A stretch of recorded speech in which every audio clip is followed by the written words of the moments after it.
embed code for this thing. Man, you look very official right now. Yes. Very Yeah, official. we live. We're live, damn it. Introduce us, sir. All right, give me a second. I want to make sure the video's on the site so that people can do our Taints. our taints. Wasn't that what you're about to say? I don't want this tainting us. No, okay. Come on, Links. This is gonna be an offensive show. I hope so. I really do. And for any viewers, we've got a Q&A feature. So if you just click on that Q&A button, that actually gives us questions that we can answer.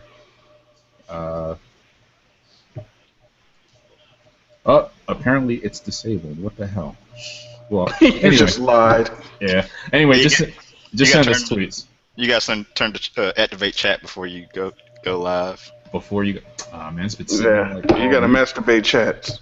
Oh, man. Well, I'm not going to turn it off. So let's go ahead and do that. Anyway, let's get started. Ho. Bar weep, grind our weep, ninny bog. Hello, everyone, and welcome to the live Cold Slither Podcast. Hey, hold on. I think I got it. Buckwheat frittata Diddy Kong. Close enough. Yeah, Welcome to the live Cold Slither Podcast reunion special / series finale / celebration of the 25th anniversary of Tim Burton's Batman / whatever else you want to call this. We are live on Google Hangouts on air. I'm your host. I'm your host with the most, and after this episode, I will be Ghost, like Swayze, but you can call me Classic Materia, like my name says that on the bottom. I'm joined by my two co-hosts. First off, he is back from his year-long escapade. You would call it a hiatus, but I call it a vacation. His runaway love with Robin Givens. Oh, shit. This is the man known as the master of the one gotta go. Oh, hashtag. Yes, the tweets rhymes life in your life. Hip-hop. And the guy that doesn't like everything bagels, even though they have everything in them. Yeah, including fucking up your office. Eclectic relaxation. Yo, what's going on, everybody? Hey, since this is a reunion show, this is like when we start getting catty with each other and we all beat up Kenya Moore and stuff like that. Yeah, we talk about like all the beefs we had and stuff, and you touched my man and shit. Where's the gay guy to show clips of all the stuff that we did? To make us all uncomfortable. I think he's coming later on in the show. Literally. But in any case, my third co-host is also here. He is the commandant of the Click Nation. That's KLIQ Nation. Also the head of the Comic Book Chronicles, the weekly show talking about all things comic books, and also a recent dog owner.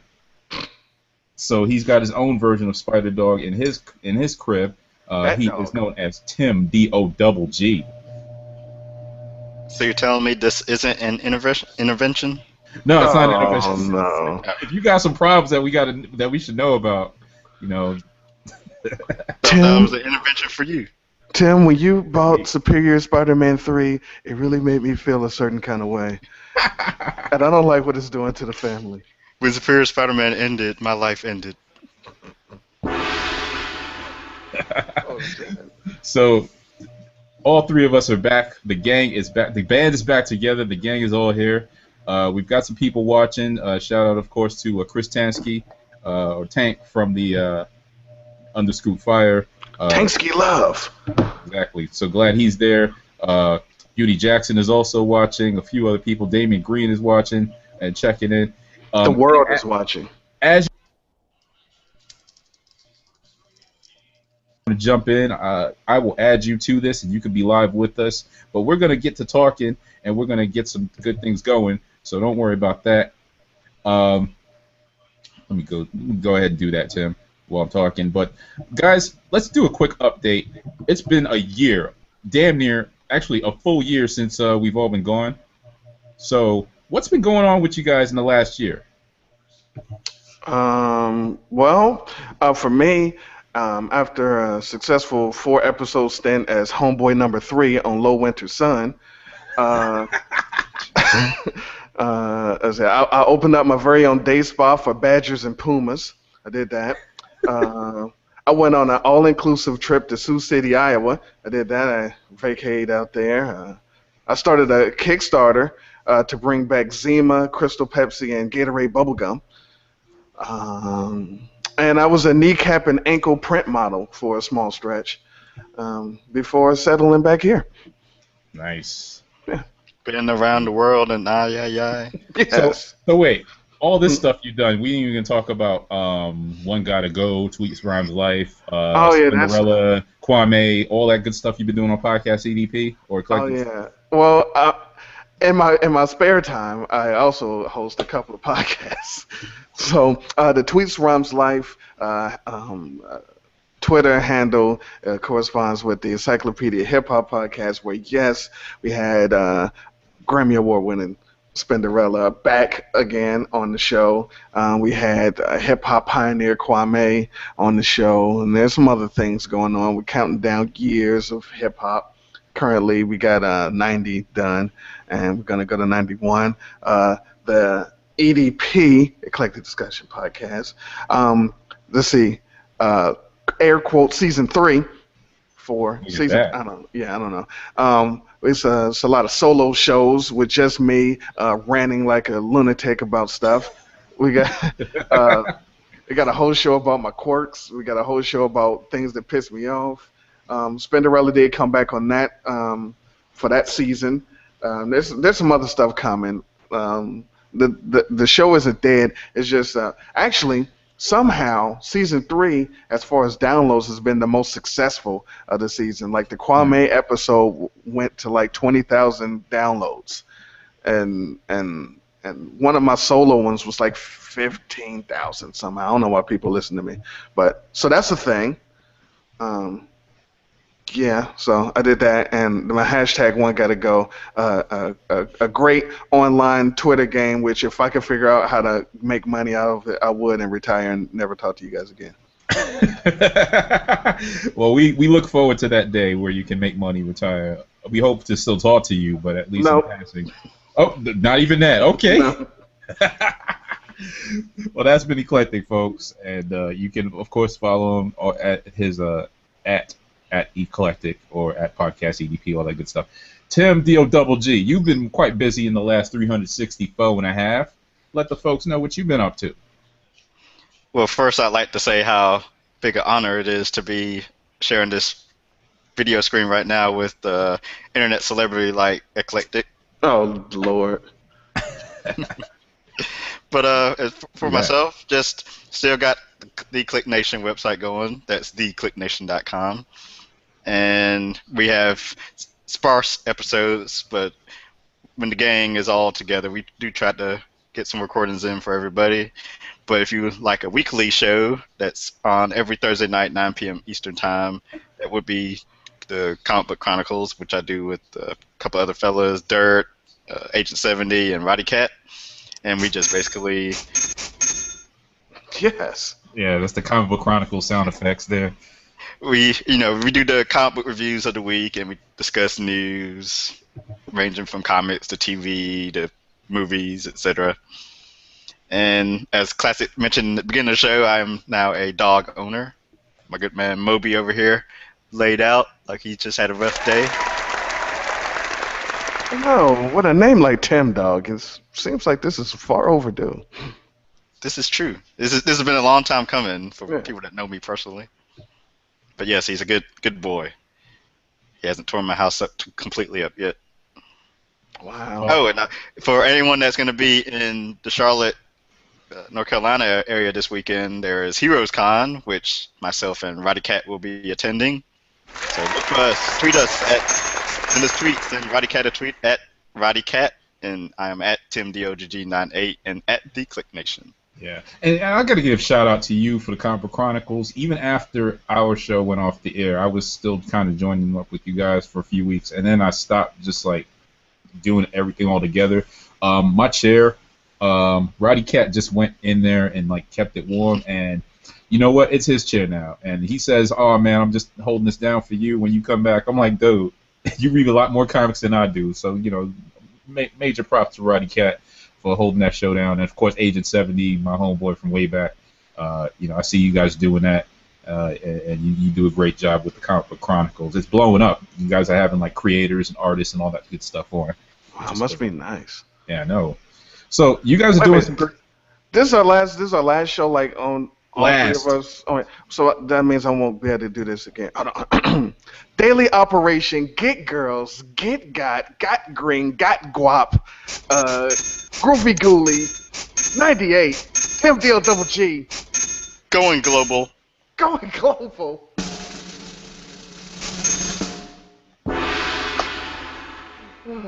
I'm amazed how Classic's already mastered the sound effects. I tried to fill in for Agent 70 one time, and I was hitting the wrong buttons and had crickets chirping when I meant to be applauding. Oh, no. It's a tough thing, multitasking. It is. It's a tough go. I don't know. It's a nice toy to play with, so that's you know, I got to say about that. But yeah, Rocket. We're not gonna talk about what we did before we went live. All right. And of course, shout out to those of you watching. I see we got 6 viewers out there.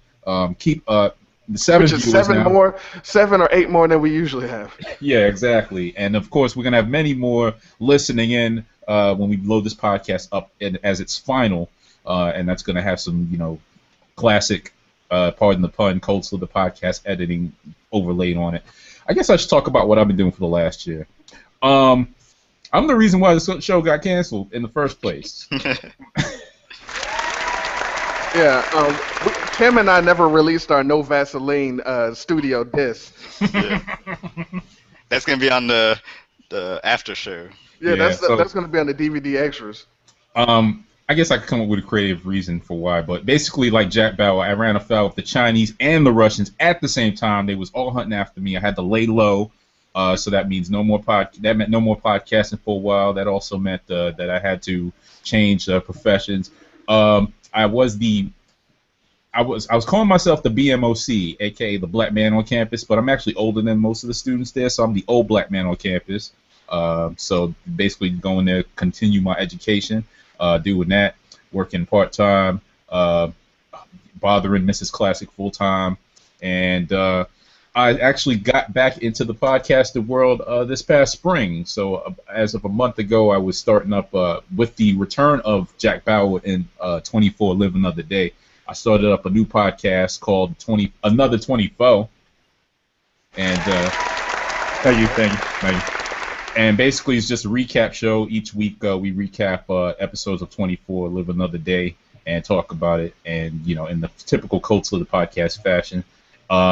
And of course, I do guest spots here or there. I did one recently for Nerd Lunch podcast. That was pretty cool. And you know, after the 24 Live Another Day, who knows? You know, might just fire up some other podcasts. Might bring back the team up or whatever. But in either case, that's going to be here on the Cold Slither Podcast.com feed. And that kind of brings us to some next news, which is, of course, we've got the end of the CSP. We know that this is the last episode of the Cold Slither Podcast, the last time the three of us will get together on this here show in this format. Now, that's not to say that, you know, somewhere down the line we might not all like bum rush Eclectic Show or the Click Nation. I know, right? I know.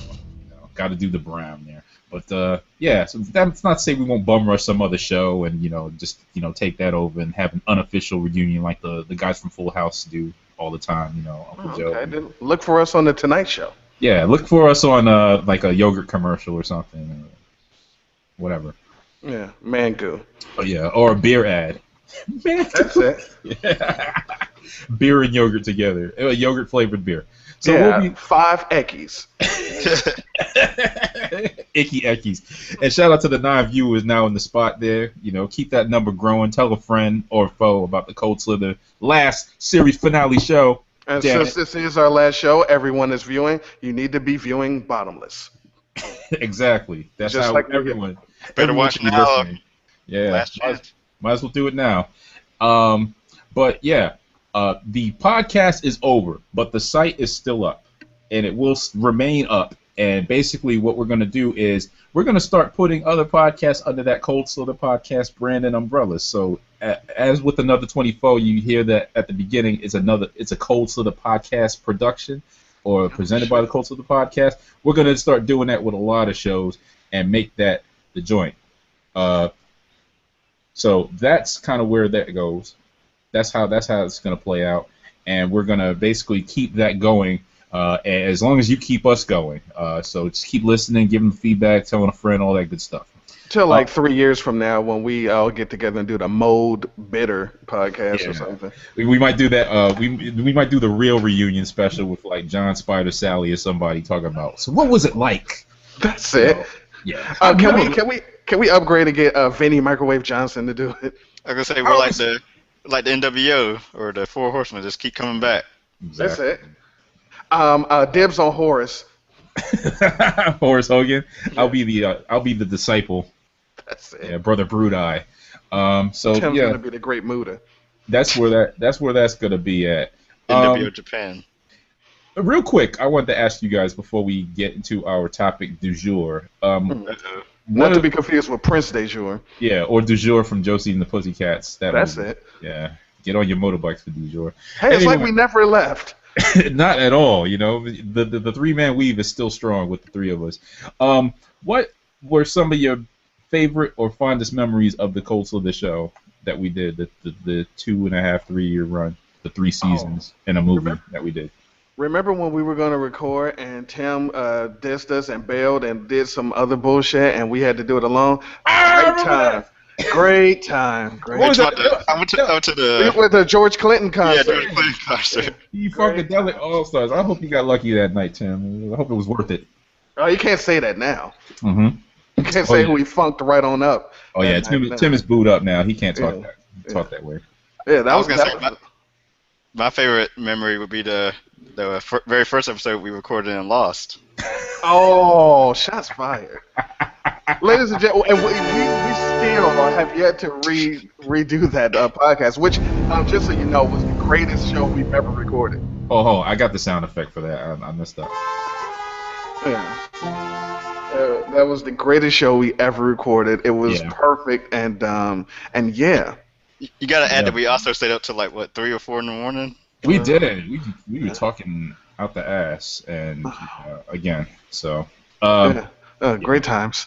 Great times. I remember the first time I said, "Well, I was fucking the bitch."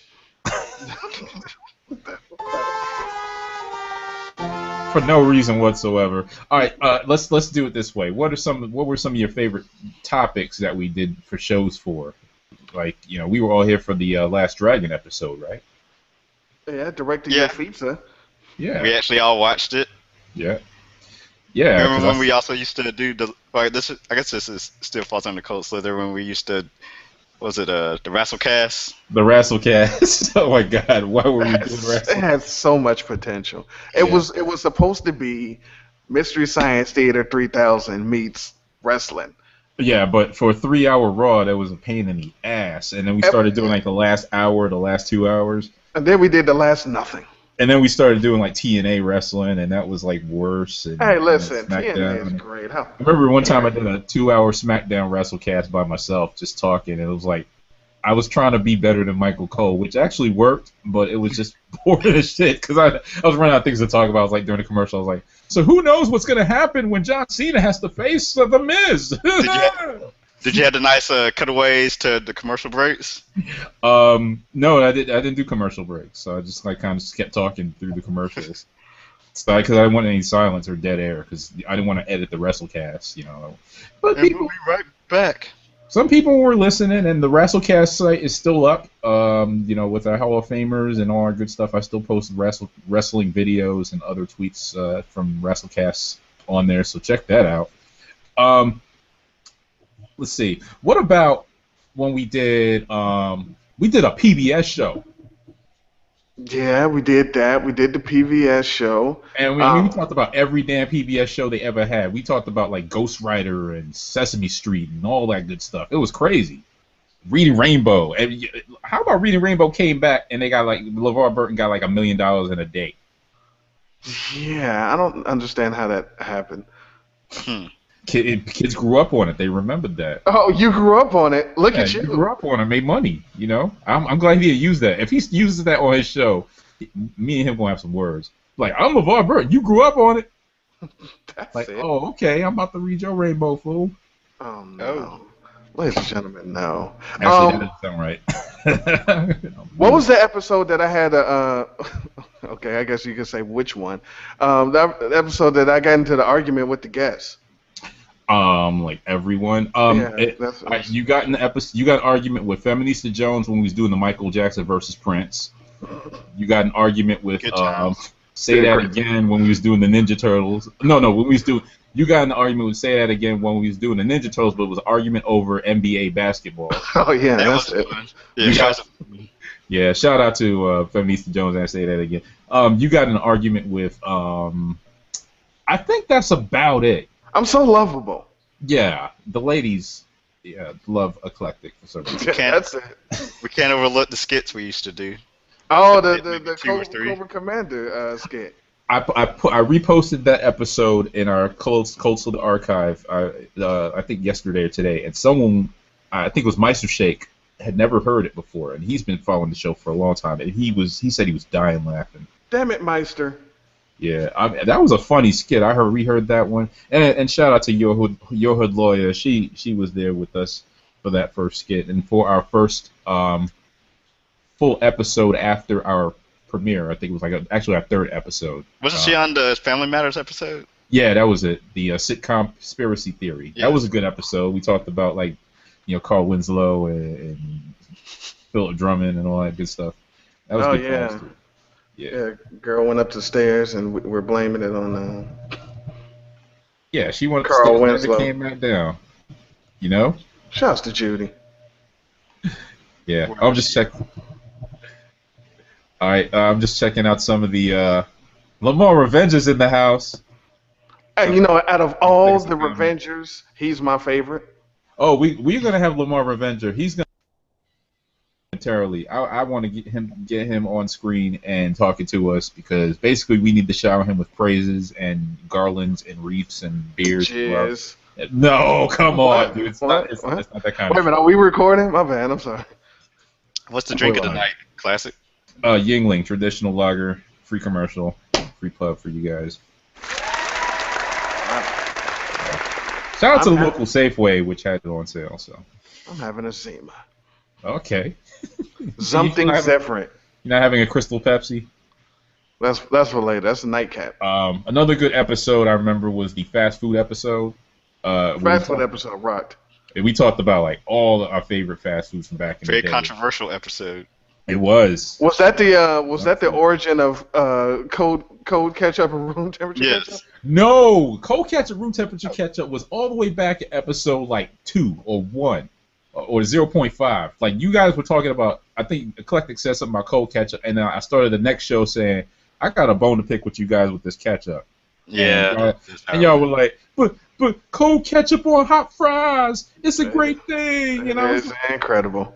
Yeah, whatever. Yeah, and if anybody learned anything from this show, it's that Classick hates cold ketchup. It's an asshole. Oh, I'm sorry. Is an asshole that hates cold ketchup, and Oreo cookies are the worst tasting cookies ever, and they are assisted cookies. Impossible. Cookies that need help. And Eclectik does not like cheese. Yeah, or everything bagels. Or fucking just about anything else. Yeah. And Tim likes everything and everybody and should have been the host of this show because of that, because he's the most approachable. If Tim was the host of the show, there would still be a show. There would. But then my memory's not as good as y'all on 80s trivia. So we'd be a 90s show. Yeah, it's evident to the episode of the password that you guys appeared on. Oh, yeah. The pyramid.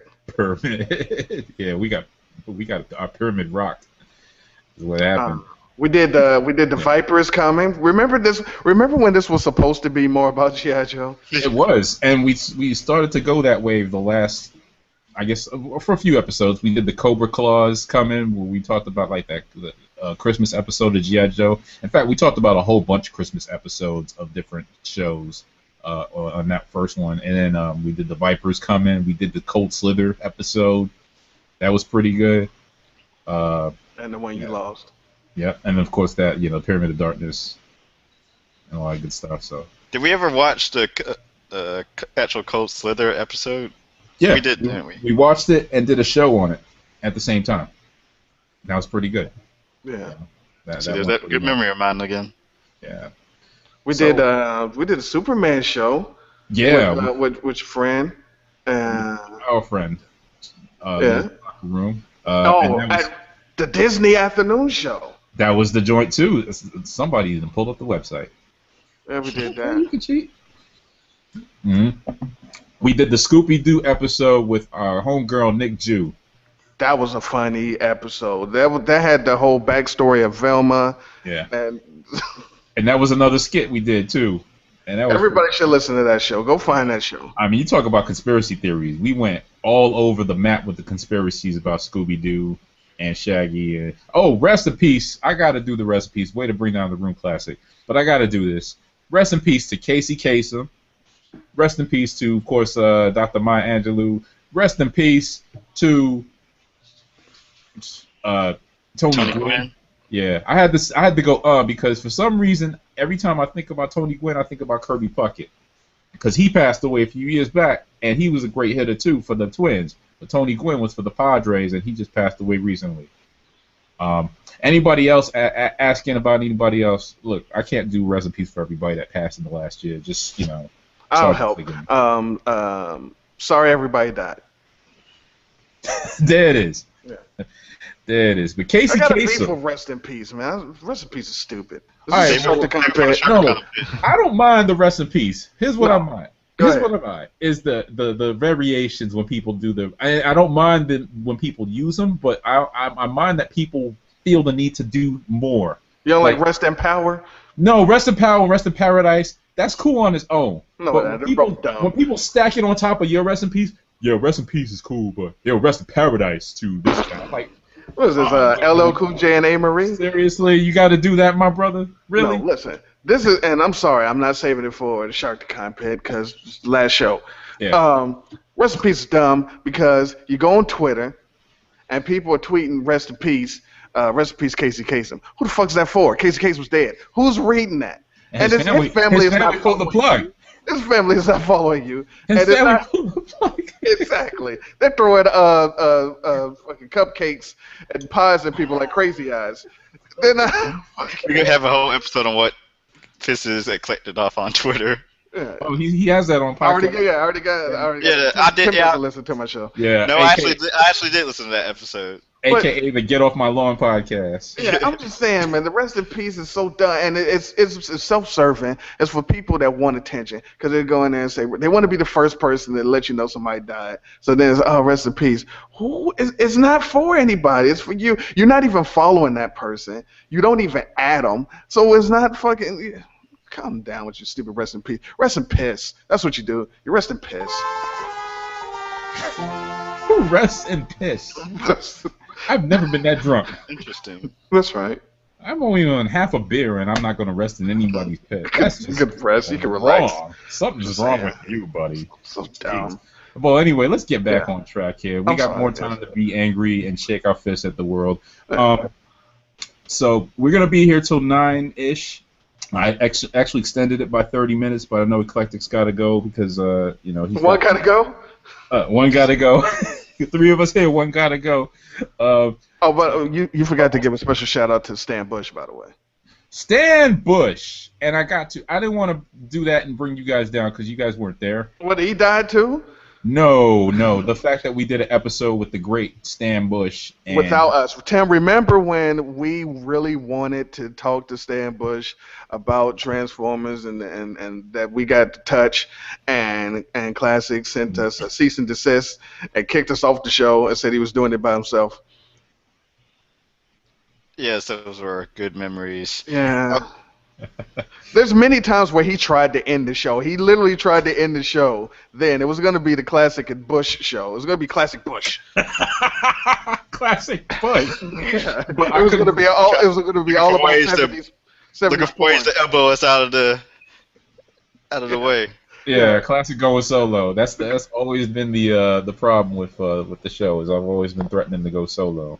Oh wait, that's been you guys. Well, no, we saw the writing on the wall, and we decided to get our own shit. Damn spin-offs. Everybody's spinning the fuck off. look what happened.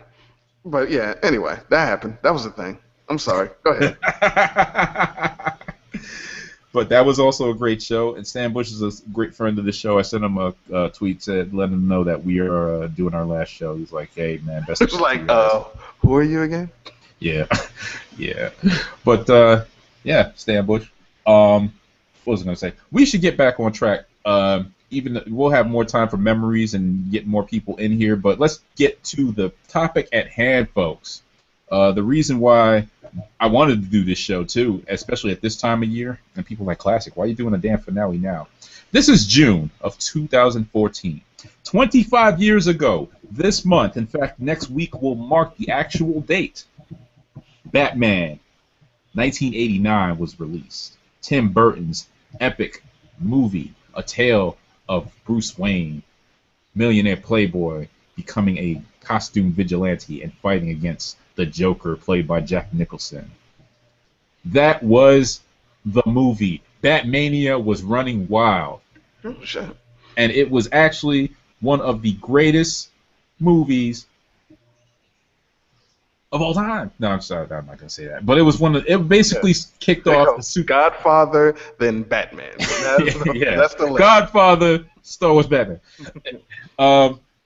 What did Batman do? It's basically Batman changed the game in terms of movies, comic book movies, superhero movies, superheroes, comic books, animation. Batman changed the way movies are marketed.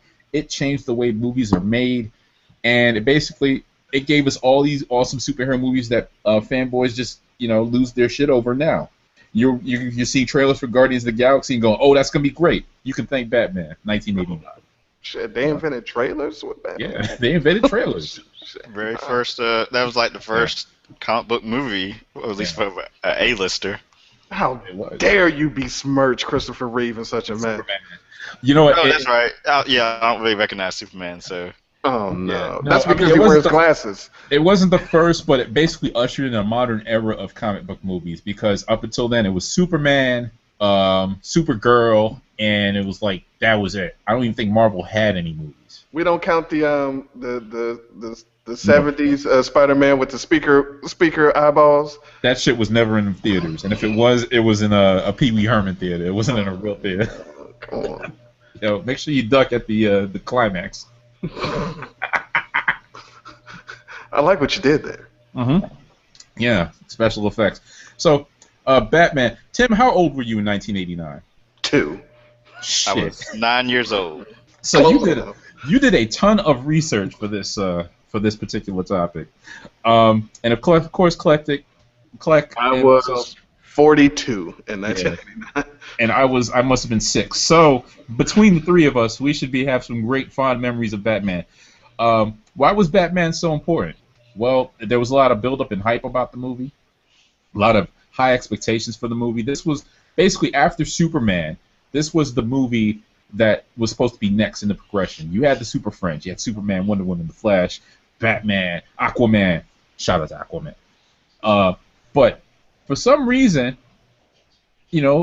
Batman, it had the hype and the build-up and the high expectations, but people were wary because you had that 60s Batman series.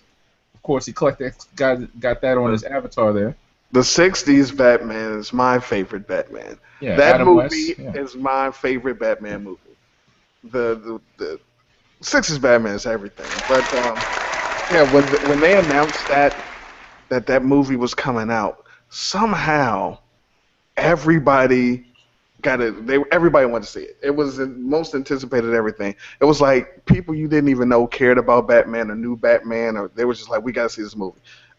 And it was just instantly already going to be great. Yeah. Hey, guys, you know what? We got somebody in the audience. I want to bring them in. Wait a minute. Is this Michael Keaton? Tim, it's Michael Keaton. Michael Keaton just called into the show. This is bigger than Stan Bush. Because he's somebody that's got some Batman knowledge, some comic book knowledge, some movie knowledge, and I think he'll be a great addition. So I just sent that invite if he can check that out. Tim Burton is about to join the Google Hangout. Tim Burton is on the fucking line. I like how Hangout just says Classick invited people into the hangout. Yeah, a gang of people. Yeah. It's like it's a quarter party. No, and we're inviting Jack Burton, and he's going to talk about Big Trouble in Little China. We're going to change topics, but yeah. So people were afraid of the '60s Batman coming back, or they were concerned that this was going to be, a different kind of Batman, and of course, Tim Burton being tied to this project too was kind of a weird choice because most people knew him from Pee-wee's Big Adventure. Which is a great movie. Shouts to Francis. Yeah. Now just joining us, William Bruce West. He's forgotten more about pop culture than any of you bastards ever knew. William, can you hear us? Hey, can you hear me? We can hear you, Will. What's going on, man? Good to see you. Good to see you too. I'm sad about the circumstances. That's true. We're bastards for inviting you to, our finale like that, but you've been on some episodes before, so that's been a good plus for you. And, of course, we talked about your store and your site a lot on our show. And but I had to get you in here because we were starting this talk about Batman, and who better than somebody that was both alive at this time, knows movies, knows comic books, knows damn near everything to help us guide us through this. Well, I mean, you got Tim Burton, you got Michael Keaton could have been good, Kim Basinger, Jack Nicholson. So, that would have been good. I know a couple of showrunners that actually would have been better. But then him. There you go. You go. Low hanging fruit. Thanks, Eclectik. A key grip might have been best boy. But then him. The gaffer. Gaffer. Got to have that gaffer. Yeah. You want to get gaffled on. So by one time. All right, let me get back on track here. So yeah, Tim Burton was like, oh man, Pee-wee's Big Adventure? Come on, man. Was this a comedy now? And then when they had to assemble the cast, they started to get like Michael Keaton, Mr. Mom. Mr. Mom is Batman, and then Jack Nicholson was a great choice for Joker. Well, actually, he was a choice for Joker, but he wasn't everyone's first pick. Let's just go through who could have been in this movie. Well, he was the first pick, but he dipped out, and then they were going to give it to. Oh my God! Look, here's the thing. Robin Williams agreed to do the Joker when Jack dipped out early. Okay. And he agreed, and it was going to happen. And Jack came back and said, "Nah, I'm gonna do it." And then it was like. Hit the brakes, Robin. Which, if Robin Williams would have been the Joker, I would have initially and still hated that movie and probably never watched it because I hate Robin Williams. So we're very lucky that that happened because that guy is awful sauce. Well, initially Tim Burton wanted to cast Brad Dourif, who was also in One Flew Over the Cuckoo's Nest, to be the Joker. Robin Williams, of course, was a leading candidate as well. Tim Curry, William Dafoe, David Bowie, John Lithgow, James Woods. So if they would have did David Bowie, they wouldn't have needed the makeup. He would have been good. He could have rocked that China girl makeup. It would have been a different kind of Joker, you say. But I remember going to Comic-Con a couple years back, and Michael Uslan, the producer of 1989's Batman, said that his first choice and only choice was Jack Nicholson, and the reason was because of The Shining and that one scene where he peers through the door saying "Here's Johnny" and that grin, that inspired him to say, "This guy is my Joker." Mm-hmm. So, and see, the thing about back then was, and it was a beautiful time because we didn't have social media and Twitter and all this bullshit, so we didn't really hear people complain about Michael Keaton being Batman that much. We didn't hear about as much. I'm saying if we would have had that shit back then, the guy would have been ran out of Hollywood. But you got to remember though, the word of mouth was pretty strong on this because you had still the comic book stores, you had the geeks, you had the Batman fans, and you had people talking about that. And you know what? The knowledge wasn't there about Michael Keaton and his movie roles in terms of his depth and width of his acting chops. And basically all people saw when they heard Michael Keaton was Mr. Mom and all the other comedies that he's done. Night Shift and all that other crazy stuff. But I think it was Clean and Sober was like the one movie that the producers saw and said he can actually do dramatic scenes, and he has range. Okay, so. Yeah, so that's kind of where they were thinking, and actually ended up being a good choice. But people didn't know at the time. There was a swell of people that were like, "Why the fuck, Michael Keaton? This is gonna suck," And I don't think social media would have done. I mean, social media would have made it worse. So to your point, to your credit, Eclectik, that's kind of, I agree with you there. Oh, well, there you go. Yeah. Tim. Yes. What did you think when you heard the announcement of the Batman movie when you were leaving fourth grade? Well, I was gonna say you have to remember. So since I was 9, I actually didn't see the movie in the theater. I saw it on DVD whenever it came out. I know, but were you happy that it was actually gonna happen? Did you have a lunch pail? Did you have a Batman lunch pail? Myself and Adam Black, we got together after school that one day and we watched it, and I just remember I didn't know who Michael Keaton was. I didn't really, you see the actors, but I didn't recognize who Jack Nicklaus was, and Michael Keaton, and who was the chick, his girlfriend? Kim Basinger. Kim Basinger, who's actually from the town I'm in right now. Oh shit! Look at that. Shout outs to Athens, Georgia. But I just remember it leaving the impact, and even though I grew up as a Marvel fan, I still appreciated the fact that there was a live action Batman movie, and there was a guy in an actual suit running around doing the things that Batman did in the comic books. Yeah, that was pretty cool, and I like the fact that, at first I didn't like that the suit was all black. I was like, where's the blue and the gray? That's what I wanted. Yeah. The black leather, and that started a trend in comic book superhero movies that I would say I didn't like. Was every superhero movie since then was like black leather. You had to have black leather. X-Men coming out. Oh, let's just put them in black leather. It'd be so sleek and cool and great for because Wolverine would look ridiculous in yellow and blue and yellow. That really pissed me off. I still don't like that. So everything was black leather, and that influence was not the greatest, so to speak. Mr. West. Yeah. You don't have any in the infamous Avatar. You don't have any Bat gear on, do you? No, because that's my Marvel one.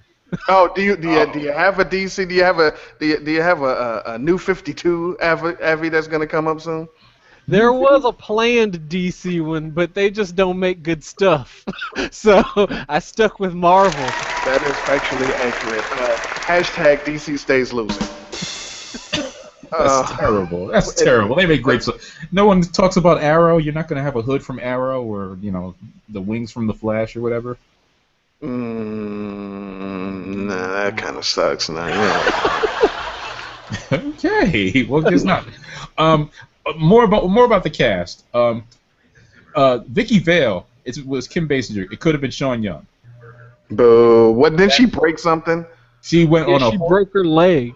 Yeah, she went on a horse riding expedition or something and broke her leg doing that.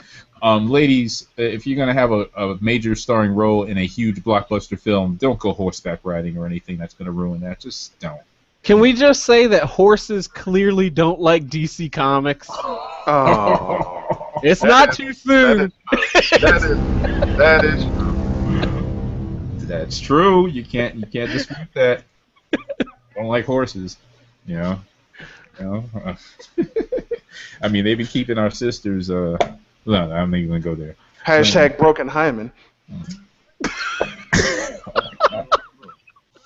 Oh my God. Oh wait a minute, are we recording? Yes. Are we live? And then Batman himself. Let me just run off some of the names of the potential Batmen that could have been there instead of Michael Keaton, and let me know what you guys think of these guys. Mel Gibson. Mm-hmm. Kevin Costner as Batman. Charlie Sheen as Batman. Maybe back then. He's kind of short. Pierce Brosnan as Batman. He would have been a great Bruce Wayne. Yeah, I was gonna say Bruce Wayne definitely. I could see Kevin Costner for some reason. Yeah, I actually could too. By the way, Michael Keaton is the only one who was a good Wayne, and a good Batman. Everybody else after that was either good at one side. He was the only person that was good at both. Yeah, good Lil Wayne, good Batman. Yeah.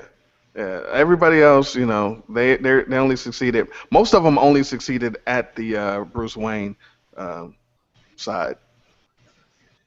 Hashtag Bat Voice. They weren't multi-talented. Nah, they sucked in the suit for the most part. Let's see. Tom Selleck was another one being considered for Batman. But he wouldn't shave his mustache, right? Yeah, you can't have Bruce Wayne with a big old Magnum PI mustache. Hey, he would have figured out some way to make like chest hair come through the logo. The logo. The Bat logo would have been his chest hair. It would have been a yellow with cutout.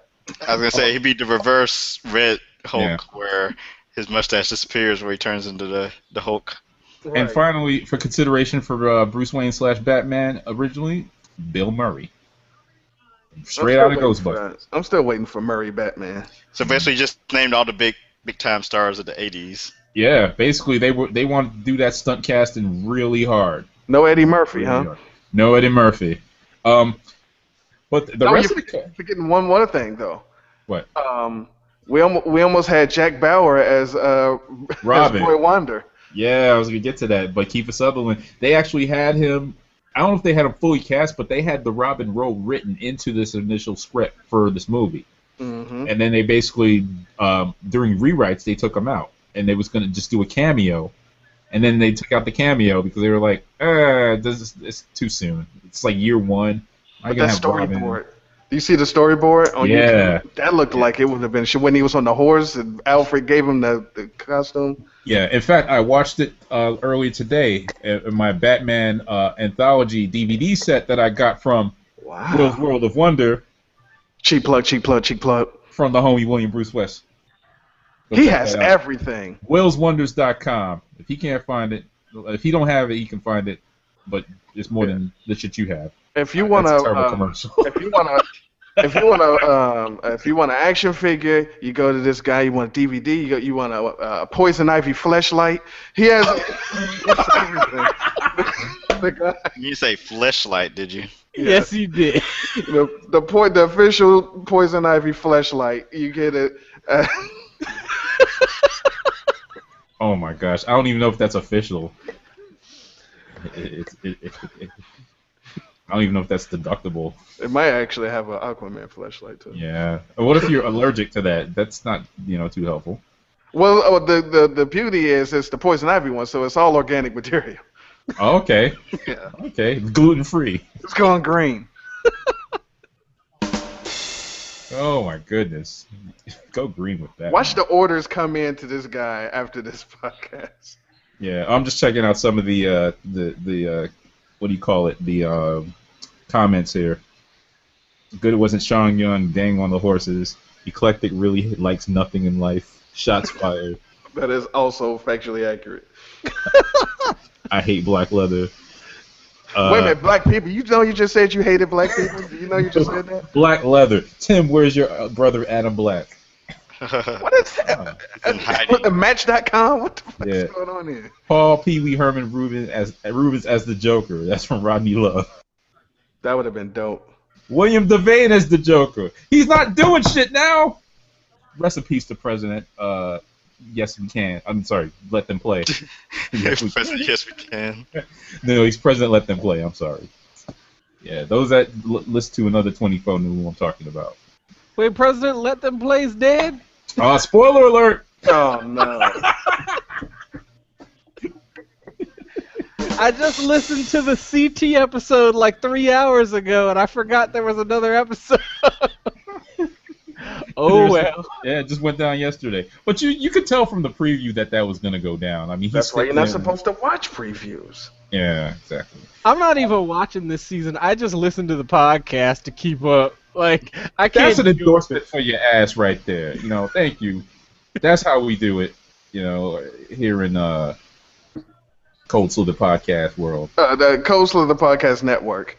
Yes, the CSPN. Which is what it's evolving into from the sounds of things earlier. Oh yeah. And for those that had just joined us, I gave a quick update on the show. Of course, the show's ending. We know that. You're here for the series finale. the three of us, sans Will, are not coming back together for this show. We're gonna bum rush. We're gonna bum rush some other people's shows. Spoiler alert! At the end of this, we're gonna find out that the Cold Slither podcast was really Mr. Bruce West's dream. It was all in his mind. We're gonna pan and zoom out, and we're just gonna see this guy on his couch in a Spider-Man shirt and Thor hammer, and think, I thought it was just the fact that we were that we were all in purgatory or something, waiting for another podcast to start. Or Lamar the Revenger wakes up next to Bob Newhart's wife, and just crazy. Oh my gosh. Oh goodness. Hey Lamar, if you're listening, sorry about that. How's there's a rumor that Cold Slither Podcast Network is going to try to acquire the Click Nation to be a part of the CSPN and to run that station ID in the beginning of the show? I try to keep my hands to myself, but I heard there are some feelers out there, so take that as you will. Yeah. Is this a evil takeover taking place? Well, it was hostile. After after Deanna Black made some racist comments. I heard that the Click Nation was up for sale. About what? He doesn't make racist comments. Come on. I don't know. That's just what I heard. There's the $2.something billion. All right, we went through the cast. Let's talk about, of course, the trailer and then the hype, the marketing and promotions.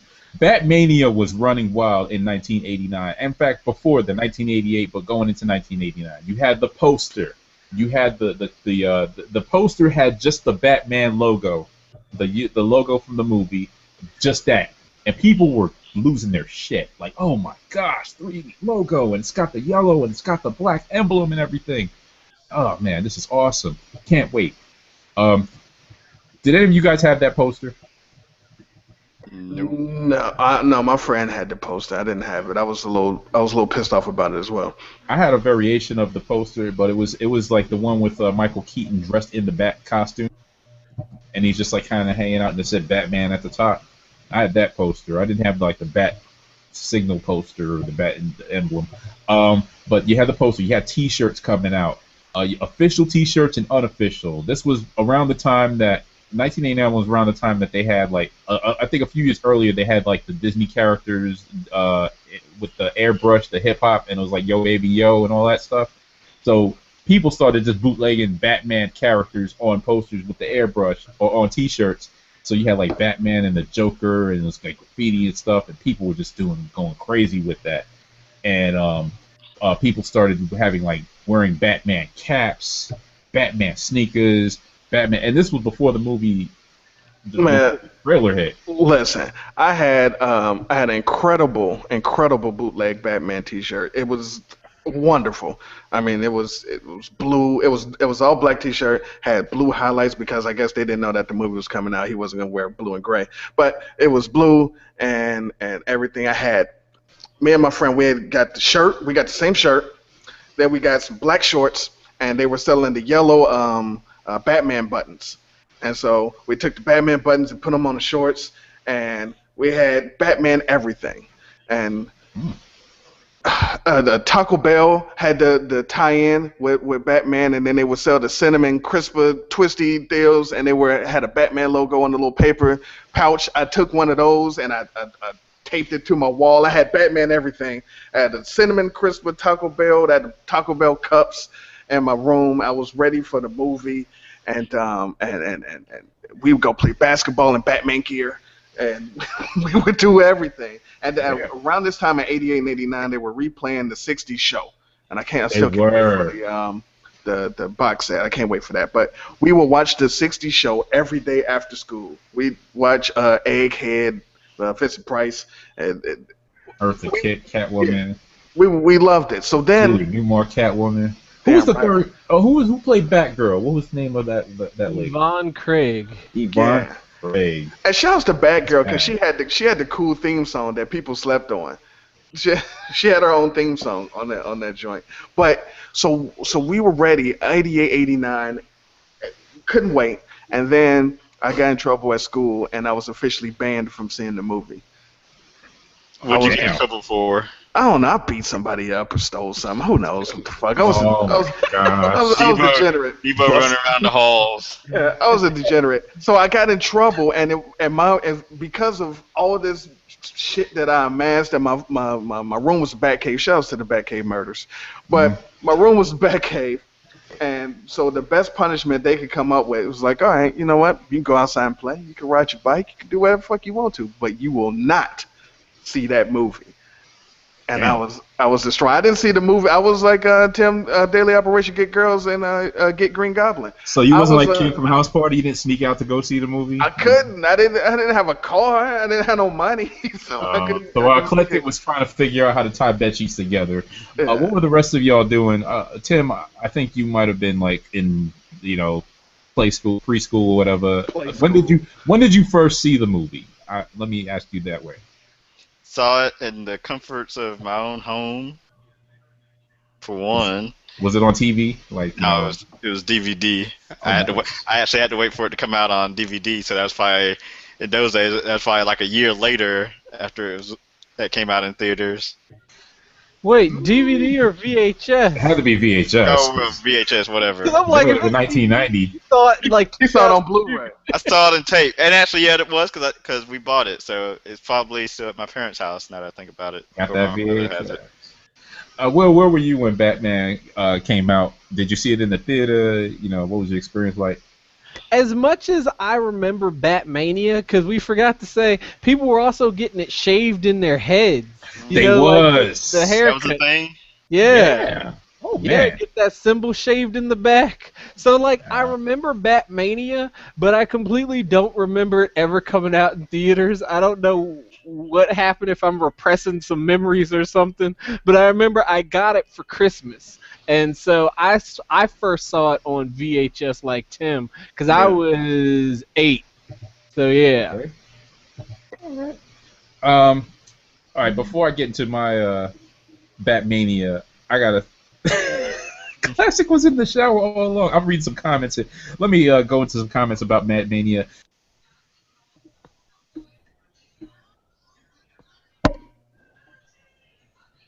Hello?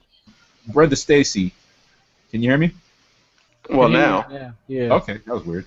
All right, so Brenda Stacy shared, I remember Batmania in all the malls, tons of T-shirts, fast food restaurants, cups and such, all the bootleg merchandise and Batman shoelaces. Malls decorated in Batman marketing posters and such. For me, this was the last great mall experience before the demise of the American Mall.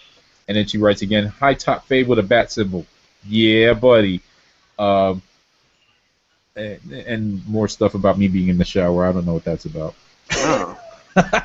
You were batting off in the shower. Yeah. Oh, shout out to Beauty Jackson. She was my guest on last night's Another 24. She actually has been on the show 3 times now, so she is the returning champ, and she's my official Chloe on the show. Because when that show comes, every time 24 is coming on, she's like, "You ready to do a podcast tonight?" I'm like, "Okay." Has she ever set a perimeter or opened a socket? She's learning that stuff, so she's learning all that. So we're slowly. But I don't need that. If I'm Jack Bauer, all I need is somebody to just correct me because I'm gonna be wrong. That's guaranteed. Your knapsack of doom. You gotta have a knapsack of doom. Gotta have my man purse of doom. Yes. Upload it to my PDA. Yes, exactly. It's 2014. I have a Palm Pilot. Oh, it means public displays of affection is what it means. Damn it, Chloe. I'm in a Chinese prison, and I got Wi-Fi.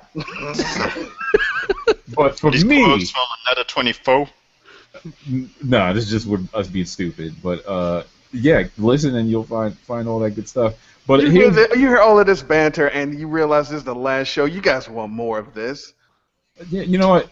Let us know. Hit the comments. Hit up the website. Leave us some comments on this episode, and of course, let us know if bring back Cold Slither Podcast. We might listen to you. We should have did a farewell tour. We should have did a countdown. We should have did 10 episodes and did a countdown. No, I don't want to go on other people's podcasts and collect plaques and jerseys. You're not down with OPP, other people's podcasts? going on Underscoop Fire, and then they'd be like, Here's a commemorative plaque for the 2 seasons that you and the 50 episodes that you lasted. Oh man, made out of pewter from the Meanwhile, Franklin Mint. Meanwhile, we're on our 75th episode, so screw you. Hey, I've got 74 episodes of Comic Book Chronicles. Oh, you bragging? Hashtag you bragging. I don't know how many episodes I have. I apologize. Yeah, because what you do is you remaster old episodes. Hey, listen, man, it's new to you. New to someone, damn it. Hey, did you take all my parts out of our episode together yet? No. I mean, soon it will be on the cutting room floor. I might just release an old classic. It just have you answering questions if no one ever hears the questions. It's just be you. Just me answering stuff. Okay. Yeah. All right. So 1989. I had just graduated from middle school, 6th grade. No, yeah, 6th grade. No, 7th. Or a sophomore in college. Yeah. Anyway, I just graduated from middle school, and it might have been like 7th grade or 8th grade. When you start high school? It's like 9th grade, right? So 8th grade. Yeah. So 8th grade. Just graduated from middle school like a week before, and all the kids got together and we met up like at the bus stop, like we were going to school, but we were going to Kings Plaza Mall in Brooklyn. And so we went down to the, Kings Plaza Mall, which was the mall in Brooklyn. Shout out to Albee Square Mall. Yeah, come on, Albee Square Mall. They have a movie theater. So we went to Kings Plaza, and to go see Batman. 1989, you got to see Batman. I tell you, the line was wrapped around the mall. So from the theater, the Lowe's Theater in the mall. Oh no, it was a like RKO Cinema. Around. They had like a kind of a lap line, and it went down the escalator. So you had I got on the line at the Cookie House downstairs from the mall, from the theater, the upper level, and waited on that line for hours just to buy a ticket. It was like one of those things where everything was sold out, and so it was like they were just like, you buy a ticket, you go right in, because they had that many people waiting. There was no movie phone or none of that shit in between. You weren't just buying tickets and coming back later. You had to buy that ticket, go and see that shit, and get the hell out. And when I tell you, it was standing room only in the theaters. Thankfully I got a seat for our show, but I walked past another theater where the movie was already playing, and people were not just in the seats. People were standing in the aisles, laying down sitting down, like just kind of like sitting on the floor, watch this movie. The fire code didn't mean shit back then. They ain't had no fire marshal, so you had that going down. That's back with popcorn and drinks. You could get it all for like $6. And we liked it, damn it. It was everything was cheap back then. But I was so damn happy. Women. The hype was crazy, and people were buying Batman comic books. I started like reading up on Batman, like the comics, because I was like, whoa, what are they going to do in the movie? Let me read some comic books. And the comics were actually, the tone was still it was getting dark at the time. In fact, the movie was based on 2 comic book graphic novels that were pretty dark in itself. And will help me out here if I get these wrong, but Alan Moore and Frank Miller, The Dark Knight Returns in '86, I believe, and The Killing Joke, which was like '88. Yeah, that's about right. And so those were some dark tone comics, and Batman started to get dark. It wasn't like your '60s Batman anymore. That was long gone. Batman was going through a period where Jason Todd had just died a few years earlier, so he was like in his grieving, and he started turning into don't trust anybody. I'm gonna keep files on you bastards, Batman. But he wasn't quite there yet. But this was like the downward descent of Batman. So while Batman was doing well on the big screen, on the comics, he was starting to suffer a little. But back then, did he only have like 1 or 2 comics instead of now where he has 254 different titles? It was Batman and Detective Comics. Yes, you see how simple things were back then. Mm-hmm. Actually, right before the movie, they launched. I think it was around the time of the movie was when Legends of the Dark Knight launched too. Yep, and that was like the Elseworlds comic. Basically, they did a few one shots like Batman Elseworlds. I think what was it that launched it? Gotham by Gaslight, was that the one? Gotham by Gaslight. Yeah, that That is an Elseworlds. Legends of the Dark Knight was really just stuff that kind of wasn't necessarily in continuity. It wasn't. It wasn't like Elseworlds exactly, but it didn't really affect anything going on in Batman and Detective. Yeah, and I got a few of those first Legends of the Dark Knights and comics. I think there was one called Blades where he went up against this guy that was like a swordsman. There was another one where he went up against this guy with a flight suit, and they were pretty good one-off stories, you know. But then it started to get into the Batman comics continuity. We're talking comic book stuff now, folks. So yeah, I mean we have a comic expert here. Yeah, I haven't read any of those stories. I was talking about me too. I like how Tim just doesn't cut. He cuts the bullshit. He's like, I ain't read that shit. That was early DC stuff. Yeah, you don't mess with that. Spider Dog just woke up, so she wants to join the proceedings, but she can't. So sorry, girl. Yeah, She needs to make her Cold Slither Podcast debut. Yeah. Tim looks like a Democrat on Fox News. I saw that. Shout out to OJ. Man, what's with the OJ Time magazine cover, Tim? Because not enough lighting. Yeah. At least I'm showing myself. Oh, dude! I mean, shots fired. Yeah, let the record show that I look like Large Marge from PB's Playhouse. And tell him Eclectik sent you. Oh my goodness. Oh, it's so sad. All right, let's move on a little bit further. So we had our experience. The box office was crazy. Batman broke records for its time. It was like the #1 movie for the weekend opening, #1 one-day opening, #1 first week. It was basically all the records that were smashed by like Spider-Man and Harry Potter later on. Batman started smashing a few of those records. And the reviews were pretty good too. You know, there were some negative reviews. I remember Siskel and Ebert. There was like one gave a thumbs up, one gave a thumbs down, and that was like the authority on movie reviews. For all you kids out there, you know, Siskel and Ebert were both alive and doing at the movies. So that was They were the Rotten Tomatoes of the '80s. Yeah, they were the two Rotten Tomatoes. You know, so they didn't. You know, but you know, you had the movie reviewers from back in those days too. It was like Gene Shalit. What was shouts to the mustache. Joe Siegel. Was Joe Siegel around that time? Who was the guy from Showtime with the mustache? Showtime. Remember the Showtime movie review dude? Had the glasses and the mustache. His name was like Bill something. Oh, Never mind. I didn't have cable, so. Yeah. But yeah, so yeah, the movie reviews were kind of split, but they were mostly in the positive. The fan reviews were much better. Even I checked Rotten Tomatoes recently; it was like 75%. Most of those reviews were way after the fact, in like the 2000s, but the fans had it higher for like 87% or something like that. So, and then you had the all right, let's get into this. What were some of the best and worst of Batman in you guys' opinions? You know what? While you get started on that, I'm gonna bring somebody else in here because we need to expand this party a little bit. Seriously, it's really gonna be Tim Burton. I promise. This is crazy. I can't believe this guy's actually here. Stop that. But well, all right, Eclectik, we'll start with you. What were some of the best parts of Batman, whether it's characters, scenes, whatever, and the worst parts of Batman? The '89 joint. Yeah. All right. You know what we're talking about? Listen, damn it. Okay.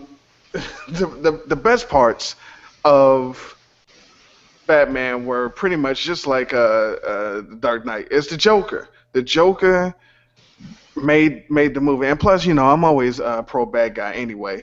But he had the best lines. Vicky Vale's like, "You're insane." Joker's like, "I thought I was a Pisces."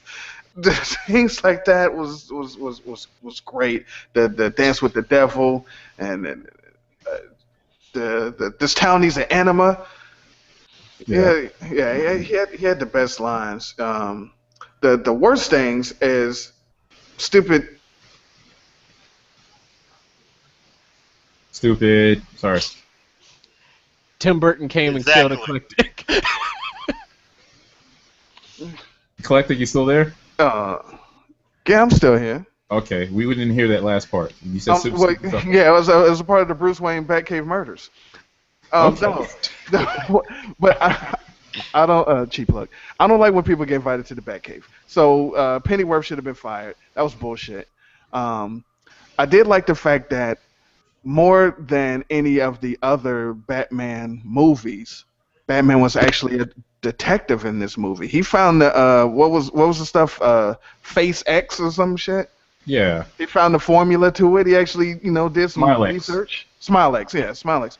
I mean, he was a detective. That was good. But yeah, the best stuff was the Joker. They didn't spend too much on origin. I like the fact that the movies just went and said, "Listen, this is Batman.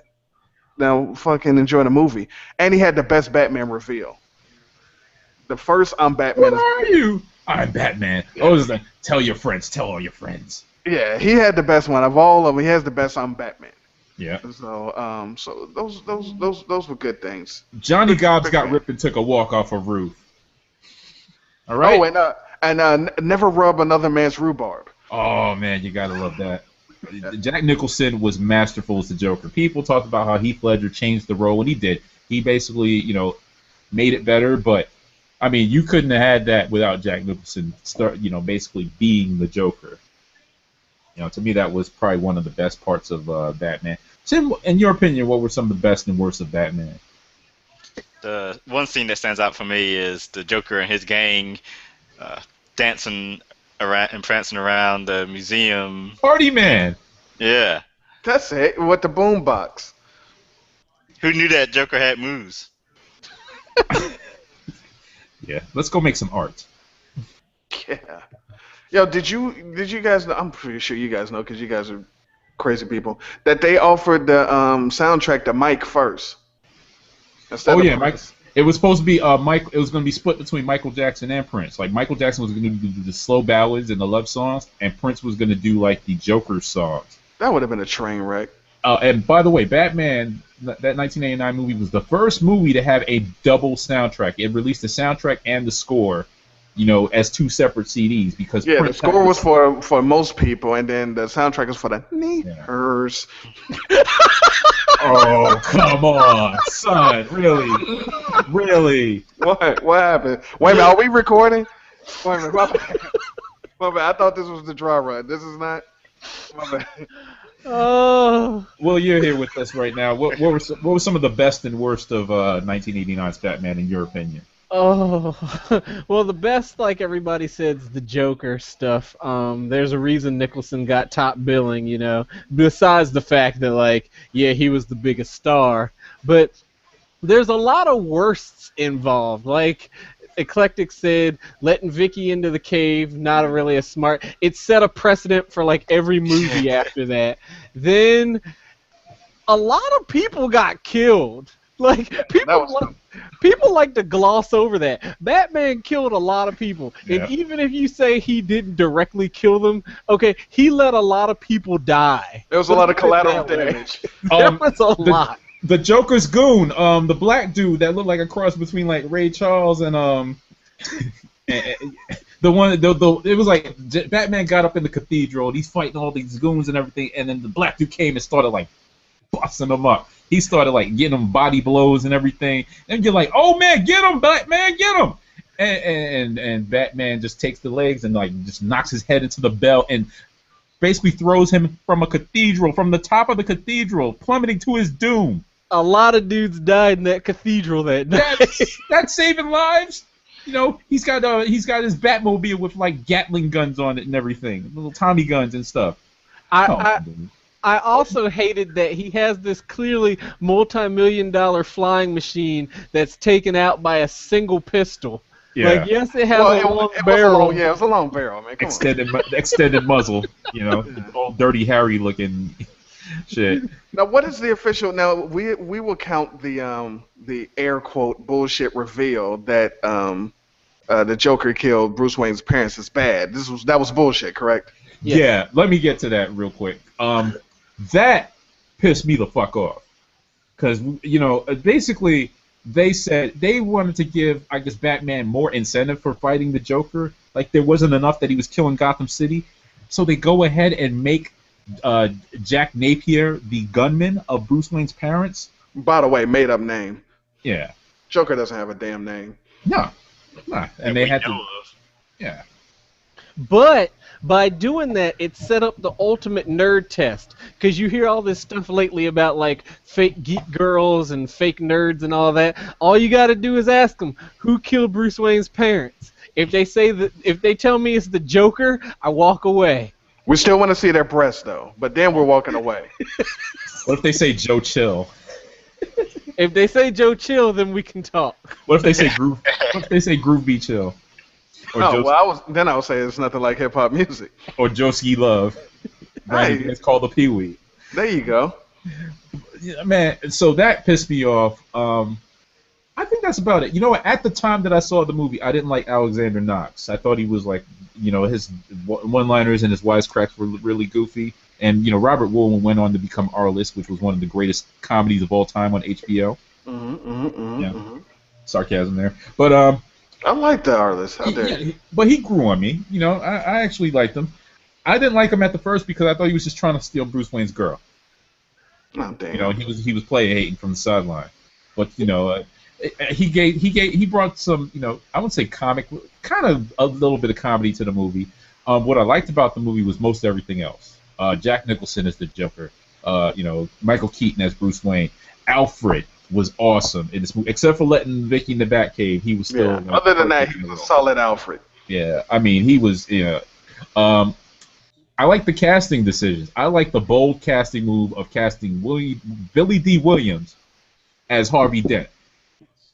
And the thinking behind that was they were going to have him in the next movie or upcoming movie as Two-Face, and they wanted to have like a black man with like kind of they want to do a black-white thing with Two-Face.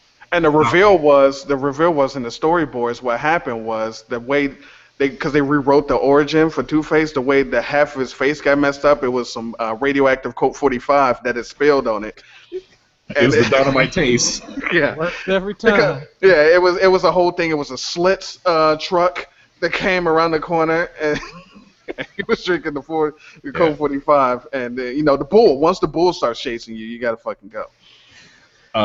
That casting of Billy D, though, that confused people for like the next 20 years. Because even in the animated series, we ended up with this like mulatto Barack Obama Oh, no. It's like what they did to Nick Fury for a few years before they settled on Samuel L. Jackson for good. They was like, he's kind of. Or who was the one who did they do that for? Not Daisy Hill. Who's Maria Hill. Maria Hill. Yeah, because that's why I thought she was supposed to be black when the movie started. Yeah, Avengers to Earth Mightiest Heroes. Maria Hill is like, she's dark. She was Jasmine Guy. Yeah, and then of course she's Robert Scherbatsky on the movies and the TV show. So it's like, okay, well, what is she now? Because in the comics she was one way. Like figure it out. Yeah, so racial ambiguity aside, which doesn't mean anything now because. And I also can't spell that. Yeah, we got a black Human Torch, so progress on that. Boo, hiss. Oh, Eclectik don't like that. That might be I will never see that fucking movie. All right, we're at 8:25, guys. For those of you that are wondering, I did extend this actual broadcast by 30 minutes, so we're not gonna technically sign off at 9, but I know some people might need to leave at 9. If you do, I apologize and I'm sorry for you, but we'll try to keep this going as much as we can, but not keep everyone up past their bedtimes. No, you guys stay up. We're going to 11. Oh, look at that. We're going to turn it to 11? We turned up right now? Oh, no. We're going back to back it? Sorry, wait. All right, yeah, we can back to back it, though. We can't be turned anything. All right. Next question I have. What about those wonderful toys? Guys, the Batmobile. What did you think of it? He actually had it. Missed you there, Eclectik, whatever you were saying. Repeat yourself. Oh, I apologize. I'm saying he actually had. I apologize, Mr. Dog 98. That he actually had a Batmobile instead of the bullshit Nolan shit where the Batmobile didn't exist. Oh, it was like a tumbler. Yeah, that's not the Batmobile. And he had the cool light that blinds you when he goes into the secret Batcave. That was cool. That was a thing. And we got an actual bat plane. Yeah, we got a bat plane. That he kills people so they don't know how he shoots bullets out of at the Joker as he stands in the middle of the street. Yeah. Excellent aiming and targeting system on that plane. Sarcasm again. He shut up that And it couldn't even hit dead center. It hit everything but dead center. Well, I thought Batman was just trying to be non-lethal in that I also case. thought he was anti-guns. What is he doing shooting at people? Yeah. Well, the vehicles can have guns, but he just won't have an actual bullet-shooting gun. He can have the gas guns and the spear guns and the grappling gun. You know you just called Batman a spear chucker? You know you just did that? The schism is strong in this podcast. And of course the Batcave, which Vicky Vale knows all too well. Yeah. She basically redecorated it. All right, now I'm confused because I saw so many Batman movies. How did he get into the Batcave in this first movie? Was it like a clock or something, or a book? Did he pull a book out of the shelf or whatever? I know that, let's see, 60s, he moved the statue head and hit the button. Yeah. And went behind the bookcase. I don't remember. I know there was an elevator. I think it was a clock. I think he opened up like the clock and just like walked in. Which was one of the best things about Batman and superhero movies in general was when you had the whole transformation. You were this guy, now you're this guy. One of the things I hate about comic book movies now, because you can't call them superheroes because, hey people, Batman is not a superhero. But it's the lack of secret identities anymore. They don't mean anything. And those are excellent movie plot points. Wait. Why is Batman not a super? Because he doesn't have powers? Because he's not a fucking hero. Oh, we're going to get to that now. He is a hero. He's not a hero. He's like a hero like a Wolverine is a superhero. They're not heroes. He's an anti-hero. But he's not a villain.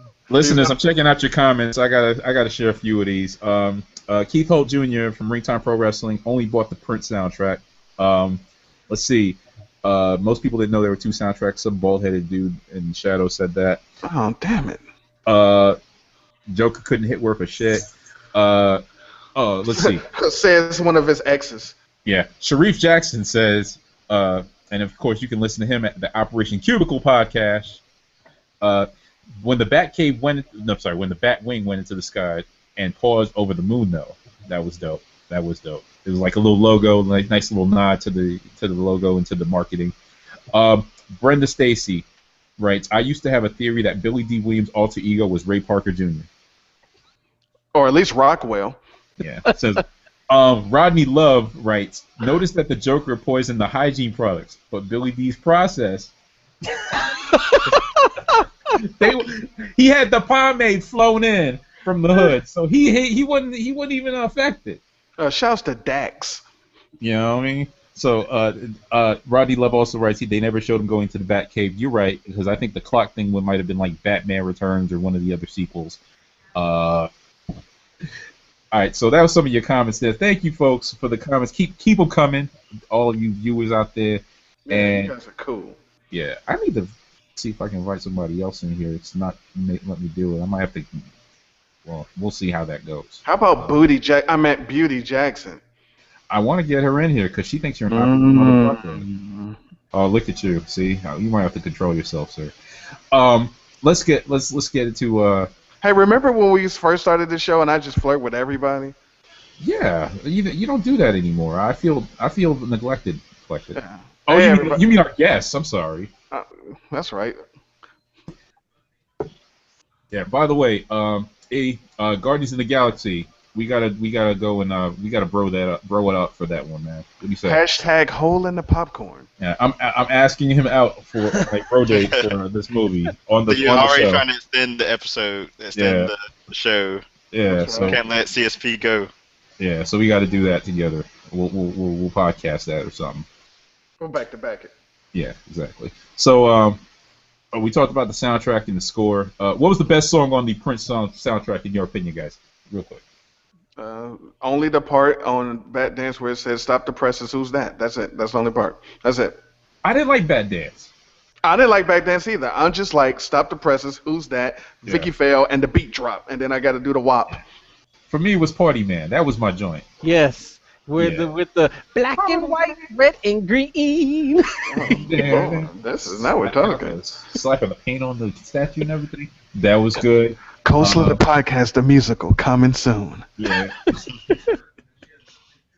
And of the score, Danny Elfman, gotta give props to him because guess what? Batman the Animated Series and that opening, basically that was the song came from the movie, and he wrote that music, and that changed everything in terms of like orchestral arrangements. I don't know music that well, so I don't know exactly how it changed it. I'll ask Mrs. Classick when she comes home, but I'm assuming it changed it. But Danny Elfman is probably one of the greatest composers in terms of like he did like the Spider-Man score when the old the Sam Raimi Spider-Man joints. And I read somewhere that he won't work with Tim Burton anymore. They had some kind of like falling out, but I can't find any details on it. Which is weird, because didn't he work with him on Beetlejuice? He worked with him on everything. Yeah, he was like Pee-wee's Playhouse. I'm not Pee-wee's Big Adventure. I was Pee-wee's Playhouse. They didn't have a score. They did. Cherry had a solo song that was incredible. It was a fart song. Yeah, with Conky 2000 on the beatbox. Flatulent sweets, so to speak. Yes. Oh The word my of the God. day. All right, I'm actually going to breeze through the rest of this because we can talk about Batman all day, and for some reason we don't need to. We actually need to give some time to our listeners. Yeah, and can Tim shut the fuck up, please? Because he keeps talking through the whole show. All right, Batman the Animated. I'm just going to go through the impact, and you guys can chime in as you need to. The animated series, the movie led to the animated series, which was dope as fuck when that came out. That was awesome. That had me watching Fox Kids. I mean, I was waiting through Bobby's World just so I could see the animated series. Generic. Yeah, I mean, I didn't give a shit about Bobby's World. Eventually, that caught on with me too. But it Was like, Batman the animated series better than the X-Men cartoon? Yes. Yeah. yeah, it was because Coming as from an X-Men fan. Muty lover. here's what the animated series did. It basically brought over the music. It brought over the dark tone from the movie. It also brought over the Art Deco designs that were there. And the architecture that was there in the movie. Anton Furst won an Academy Award for the art direction in Batman. And this is the one with the big square chin, Batman, right? Yeah. Clayface. Clayface and the Man Bats and I like that each week it introduced another villain. So it was like this is the Penguin episode, and the Penguin's in like an aviary or something, or the Riddler episode. I mean. My favorite episode of the animated series was Almost Got Him when they had the poker game with the villains. And that one's awesome. That was so cool because They all told their stories of how they almost beat Batman. And Killer Croc was the best because it's like, and I threw a rock at him, and everyone was like, what? And it turned out Killer Croc was really Batman in disguise, just infiltrating the poker game. Boo. You are a big fan of Killer Croc, obviously. I just like bad guys getting fucking winning, man. I just want somebody to just shoot this guy, man. Shoot him in the chin. It's exposed.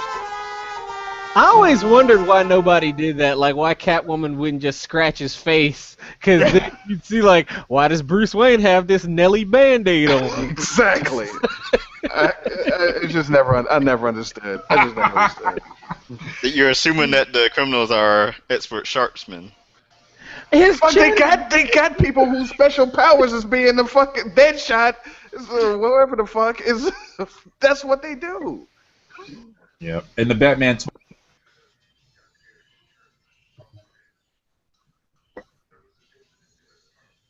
You know, I actually went out and got the Batman toys from the movie tie-ins. I didn't even know they had them. You know what made me want to get the Batman toys? The Warner Brothers catalog. And this was around the time that they had the Warner Brothers, before they had the actual physical studio store, which I think they shut down a few years later. They had the catalog, and this was when they released the movie on VHS. They had an ad for the catalog. You can order the catalog, and that was back when you had to send out for the mail order catalog. And it got to your house.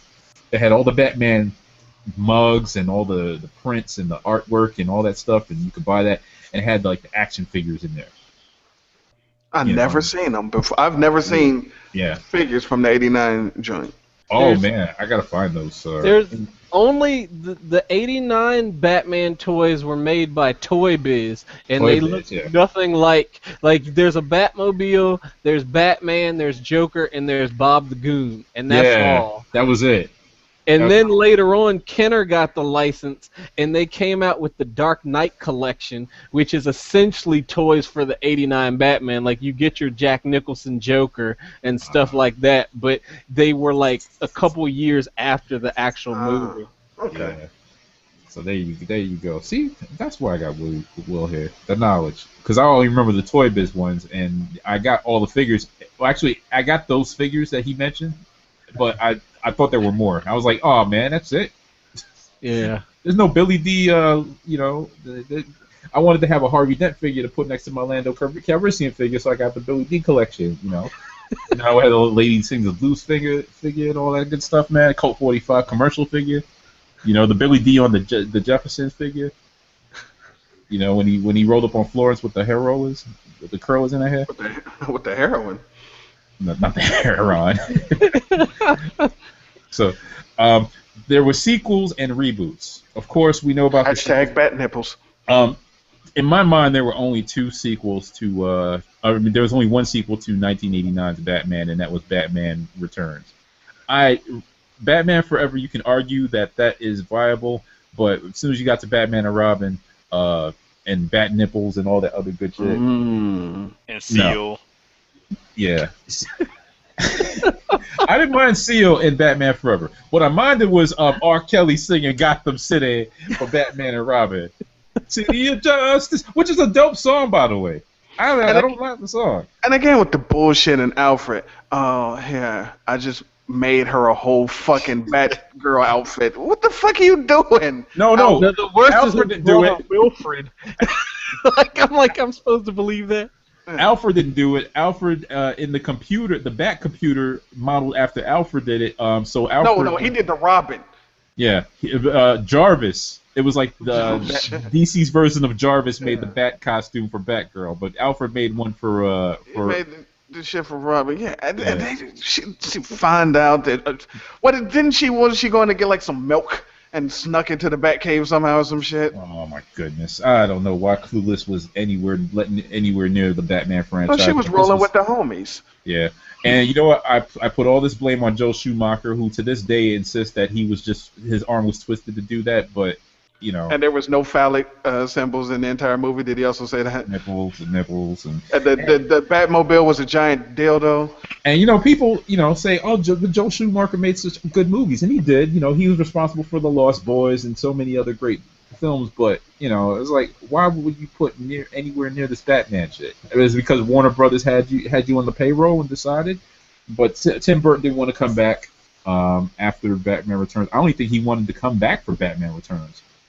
He barely did, but it just kind of went to And another fact about Batman in '89, the Penguin was supposed to be in the original Batman, but they actually took him out and put him in Batman Returns because it would have been a glut of villains. Which even though the Cat and the Penguin worked out as a good marketing and poster and everything, after that, cramming more than one villain in a movie. Yeah. became the wave, the move, but it also became a thing that turned people off from movies. Because the '89 Batman is the only Batman movie to have one villain. Every other Batman movie has more than one villain, including the '60s that had everybody. Oh yeah. But see, they did it the right way with the '60s. Well, the '60s one is more of a TV movie, But it was perfect. I mean, they had to team up. They had to scheme. Mm-hmm. They was tricking Bruce Wayne, and they was tricking Bat. Oh, that's so excellent. You got to watch that movie. That movie is great. We were supposed to do a show on the '60s while we watched it. Yeah, while we watched it. But my man running around with the bomb, and he can't throw it because it's a family of ducks. Oh, not that scene with the bomb. The bomb. I don't know if you guys ever seen that Batman video, and he's like, and he's got the bomb in his hand. With the long wick and the. By the way, they basically lampooned that in The Dark Knight Rises. They did, in fact. And then, of course, bat shark repellent. We won't talk about. Oh, bat shark repellent. That's the other thing about Batman that pissed me off. The utility belt. The utility belt is a big part of Batman, and they didn't really.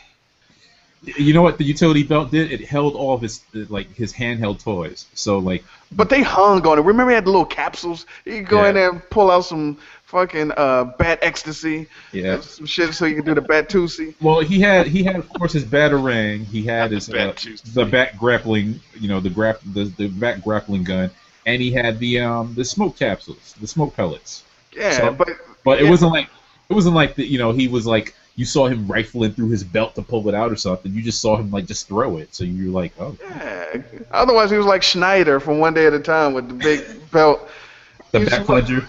Yeah, but back in the day, I think at one point they had on the 60s they had a close up of all the little labels that he had for all this stuff. It was all right, and I'm gonna stop after this. On an episode of the 60s, Batman, the Riddler left a clue. And it was an alphabet soup. And Batman said, luckily, I have my bat alphabet soup decoder. And he pulled out the bat alphabet soup decoder. It was incredible. This is great. 60s joy was everything. Anyway, all right, I'm done. But there was a lot of drugs being consumed in the 60s as well. So you got to remember that, too. Of course. At least in the 60s movie, they retain their personalities, and they're still who they're supposed to be. Like, when you get into the other movies, you get things like, Bane isn't a henchman. Like, Bane shouldn't have been Poison Ivy's, like, stoolie. A green-skin henchman, by the way. But he had just broken Batman's back recently. In the comics. Yeah. And then what happened to the Venom? Come on. Oh, my goodness. Yeah. And then, of course, Friend Zone Bane and the Dark Knight Rises and people. Was that his official full title? Yeah, Friend Zone Bane. You've always been such a good friend, Bane. Yeah, that sounds like a My Buddy and Kid Sister tie-in. So that's why he's so mad. I wondered. So let's close out the Batman talk. We've gone on it. Of course. I'm just going to gloss over the revolution of comic book movies. We touched on that. The dark, gritty tone, the black leather, having to have the origin story, even the flashbacks, the stunt casting. Hey, ironically, they went with the dark, gritty tone with the Nolan stuff. Yeah. But ironically, the Burton Gotham was scarier. It was darker and scarier. You know why? Because the Gotham that Burton designed that Anton Furst designed was an homage to like the 1930s like noir serials. Mm-hmm. So it was like a lot of like the cathedral and all these grand scapes and scopes. It was kind of like they were if you look at those old movies like the old 30s serial. It was kind of like that scene, and a lot of that was kind of, foreboding and scary, and the music kind of showed that too. Yeah, because nobody was scared of Gotham and the Nolans. It was like, who cares? No one was just like, hey, let's make Chicago cool again. So we'll film it here, and let's make Pittsburgh cool again. We'll film. I think the first one was Pittsburgh, and the second one, no, the first was Chicago, the second was Pittsburgh. No. The last one was Pittsburgh. The last one was shitty. The first two was Chicago. Because Pittsburgh sucks. As a city and a record label. Oh my gosh. And a football team? And a football team. The Pirates are great, though. No. Okay. Batman and Robin. Blah. No. All right, I just checked with my Google sources, and apparently I think we can only have one actual guest on at a time. So I want to thank you for being on. Get rid of Tim. No, come on. But thanks for having me, and thank you for all that you've done for me over the years with the free commercials and the plugs and all that jazz. And I really appreciate it, and I have enjoyed your show, and I'm gonna miss it. And I've enjoyed all the stuff that you've been doing for us with the store and everything. I also enjoy all these cool figures that you keep Tim, you hear this circle jerk that's going on around? Exactly. The Green Goblin. The old Dr. Octopus there, and my wife actually set aside a case to put my figures because she's tired of seeing them laying around everywhere. She's like, playtime's over, damn it. So, Just Classick, thanks you for giving me more stuff to litter the house with. Well, wait till he gets that poison ivy fleshlight. Oh, there you go. I got a shipment coming in Tuesday. That's it. All right, well, thank you again. And keep watching. We're gonna try to get somebody else in here. You could be on my show, Will, since he's kicking you out. Face. Why, thank you. All right, and Will, what was your last appearance on a podcast? Was it Nerd Lunch? It's this one, douche. No, before this one. I think it was It was either Nerd Lunch or it was No Topic Required. All right. They were around the same time. And you're still doing West Week Ever, right? Yes. Where can the folks find that? You can find it at williambrucewest.com every Friday around 11 a.m. I count down or talk about the biggest things that happened in pop culture that week, and somebody had the West Week Ever. It's good stuff, people. If you're not reading that stuff each week, you should be. We might be having the West Week Ever because we're going off the air, and so you might be. Yeah. So, all right, man. I'll see you down the road, homie. All right, take care, guys. Oh man, this is sad. It is sad. It's like that scene in Life where everybody started fading away around the. Oh shit! It said I blocked him. I didn't mean to block him. Oh man, you just now he's out of sight, out of mind. You just kicked him to the curb. That's very fucking rude. All right. I wanted to bring someone else in because we got a whole bunch of people that are like, "Oh man, I want to get in here." And you know what? It's gonna be Jim Carrey. Damn, he's bringing in Jim Carrey because he played the Riddler, and he's really bringing in Jim Carrey. They're gonna talk about the new Dumb and Dumber 2 movie. I can't believe this. What a tie-in. Damn, I can't believe this. Everyone's on the show. Yeah. So this is a good time to actually talk about, and you guys can bring this up. Where does 1989's Batman, rank among comic book movies? Top 5. Wow. Just like that. And what's the reason behind that? Is it just the impact that it's had on other comic book movies? Was it the quality of the movie? Basically, it was Christopher Columbus, the whole game, because it was the impact, and it was first as far as good movie, still top 10, but as far as impact and overall, I put it top 5. I put it 5th. Okay, what do you say, Tim? In your opinion? What was the question again? Where does Batman rank? 1989's Batman rank among all-time comic book movies or superhero movies? Good question. I still look at it as the pioneer of the things that would come in the late '90s and early 2000s, like even before for Marvel with Blade. Even though people don't realize that's a comic book movie, and getting things like the Spider-Man and X-Men movies off the ground, it definitely did a good thing for Warner Brothers because they just keep pumping out these Batman movies over and over again. Well, all right then. Apparently I lied. I can invite more people. Oh, you really dissed that dude like that. Yeah, I couldn't figure out how to do it. I was like, what? But I wanted to give people equal time. We got Brent from Georgia on the line with us. Oh, cool. Can we get one last Tim fight? Go Wildcats. And of course, people. And this is the part where we're pretty much done with the Cold Slither Batman talk. We're going to get to some Cold Slither memories, unless Brent has something to say about Batman. But we're going to get into some Cold Slither memories. Brent from Georgia is with us, folks. Friend of the show. He was on the NWO Cold Slither for Life episode. He's also a founding member of the Wrestlecast. Brent, what you been up to? What's going on? Good to see you again, bro. Everything is good. Can you hear me? We can hear you loud and clear, my man. Everything is so wonderful. I'm just so happy to be here on the very last episode of the mothership. That is, if you will. Oh shit, we gonna get some pay window? That is the Cold Slither Podcast. I would just like to say that it as much as it pains me because I love LeBron and I think he is a great champion world champion, I must congratulate the San Antonio Spurs for getting to the pay window, baby. if you will. If you will. Now, I'm not giving a congratulations to all those fake Spurs fans because we do know who your real daddy is, baby.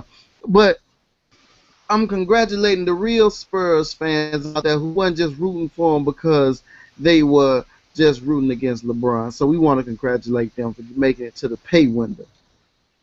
The pay window has Tim Duncan 5 times he's been to the pay window now. Yep. Yeah, Tim Duncan, one of the greatest top 5 centers to ever play the game. Yes, he's not a power forward. He's got a great first name. Not a That's power what I'm forward. talking about. Let's go. Not a power forward. The NyQuil of the NBA. There ain't no 7-foot power forward. Dirk is a center. Tim Duncan's a center. Kevin Who else is a Garnett.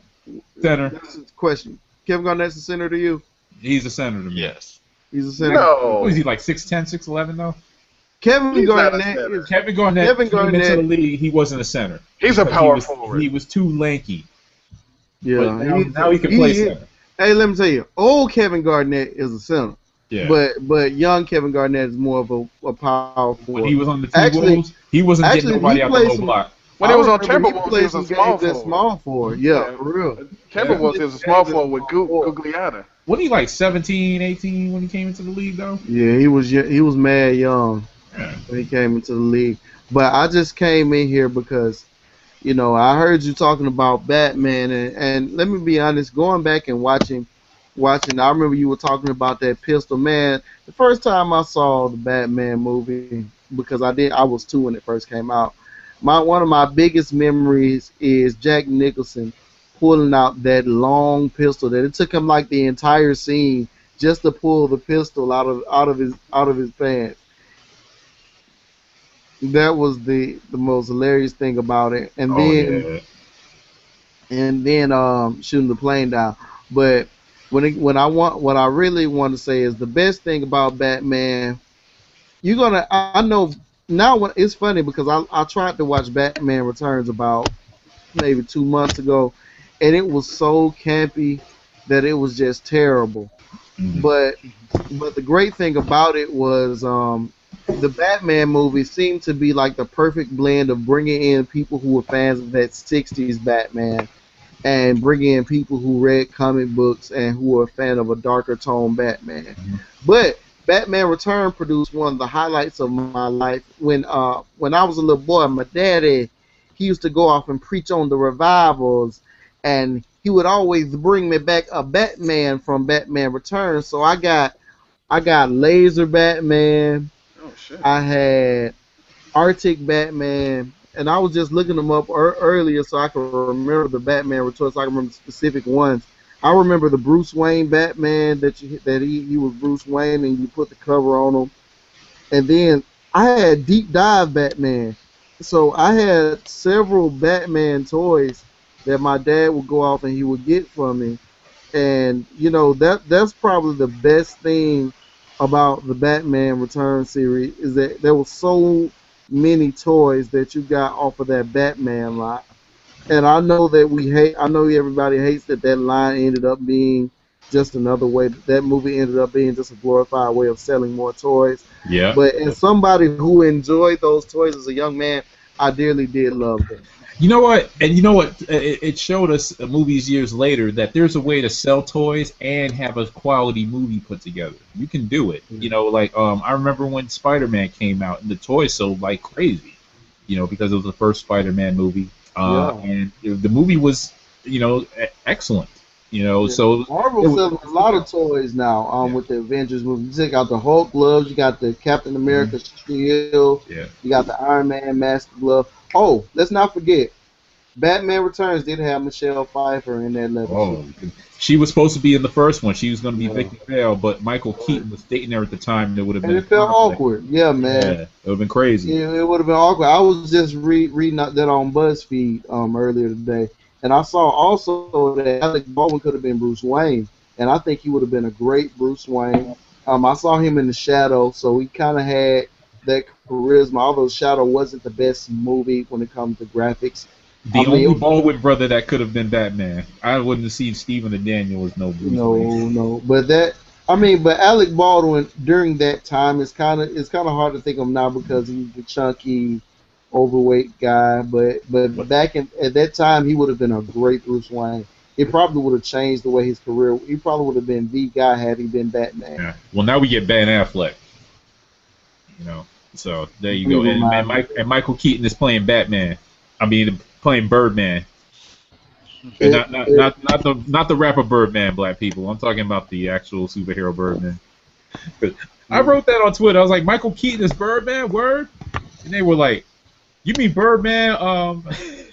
So many different Birdman. Yeah, they wasn't they weren't thinking about Harvey Birdman, attorney at law. They was thinking about Birdman with Jadakiss, whatever, that Birdman. I was like, nah, that ain't that Birdman. Man, shoot. Next thing you know, they're gonna have Blue Falcon in the movie somewhere. Oh. Now you're talking. Now you got my attention. I wasn't paying you any attention until you said that. I want some Dog Blunder on my movie screen. Yeah, we got another visitor in our podcast arena here. Oh my god! I know who it's gonna be. It's gonna be Tim Burton. He goes by Agent_70 on the Twitter. He is part of the Comic Book Chronicles cast, and of course, he's a close personal friend, former. Well, not former, but yeah, we went to high school together. Dave Nappy, aka Agent 70. He's in the building.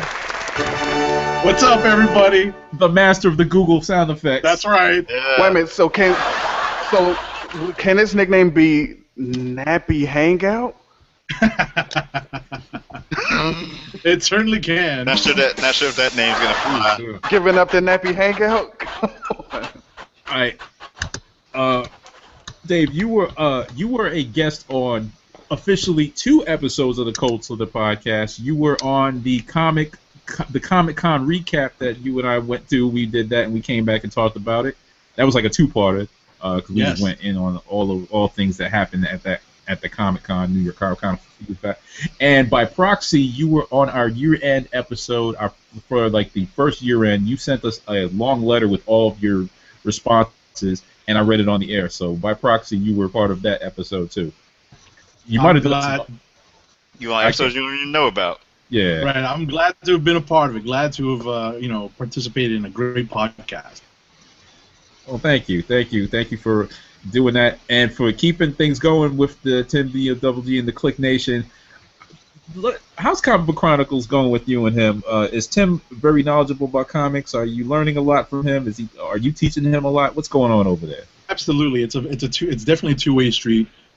Tim has what Tim brings is enthusiasm above everything else because he's reaching out to these creators online, and that's it's that drive that's keeping the Comic Book Chronicles moving forward. The rest of us are bringing a lot of sage wisdom and experience and some old school to the mix, but Tim's got some of that youthful exuberance and and like I said, a real drive to make contact with some of these creators. Wait a minute. Rain the praise down on me. Oh, wait a minute. Is he talking about the same Tim Dogg that we? I am. Oh. Well, I think we're losing you here. What's going on? Nothing. You shouldn't have been talking over me anyway. Okay. Tim is great. All right. Well, I got you guys here. Brent and Dave, if each of you could chime in, what were some of your favorite Cold Slither moments from the show? If there are any favorite episodes, maybe the ones you were on or just in general. Stan Bush. There's so many great spots on the show. I can't even begin to name them all. The game show one that you guys did with their podcast. They're gonna hate me for this. Their podcast is slipping my mind just now. Underscoop Fire? Yes, Underscoop Fire. The game show one was awesome. Yeah. And we love Underscoop Fire. Since the beginning of our show, they started off with a site in the show. In fact, just to recall how I found them, was I was looking for some stuff about Cobra Commander for our Cobra Team skit. because I was talking about we did our skit, and I wanted to have some photos and stuff to put with it. And I found Cobra Commander's resignation letter, and it was originally written by Howie Decker on underscoopfire.com. And I started looking at the site, and I was like, wow, these guys, they got it nailed. They got the 80s, the pop culture nailed. They're the group of friends, and they got it together. They're basically doing what we were trying to do, but from a different perspective. And I reached out to them. Because first I was like, man, I don't need no damn rivals, man. I thought, we could do that. We're going to blow them out the water. And, it turned out that they were great friends. We got to do some great things together. Eclectik became like an unofficial member of their crew. And then I started going in. Everyone loves me, Classic.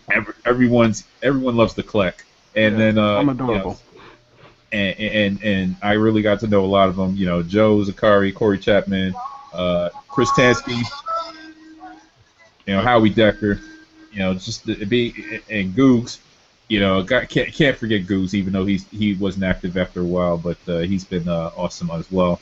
And so I got to give them, this quick shout out because they've been so special to us, and they will continue to be. Go check them out and support them on scoopfire.com. They do a lot of lists. I don't know what you're talking about because I'm just staring at gigantic bold-faced Harley Quinn letters right now. You can have your little affair on the side. That's all I don't have anything to deal with what you're talking about. All right, Brett, real quick, what was like some of your favorite CSP moments? Well, some of my favorite. Hold on, someone's at the door, real quick. Y'all talk along. All right. Well, he doesn't have. Probably Sapphire. What? I'm going to the show. Let me go. I don't want to step all over the CSP with the sound effects. That deserved a laugh. I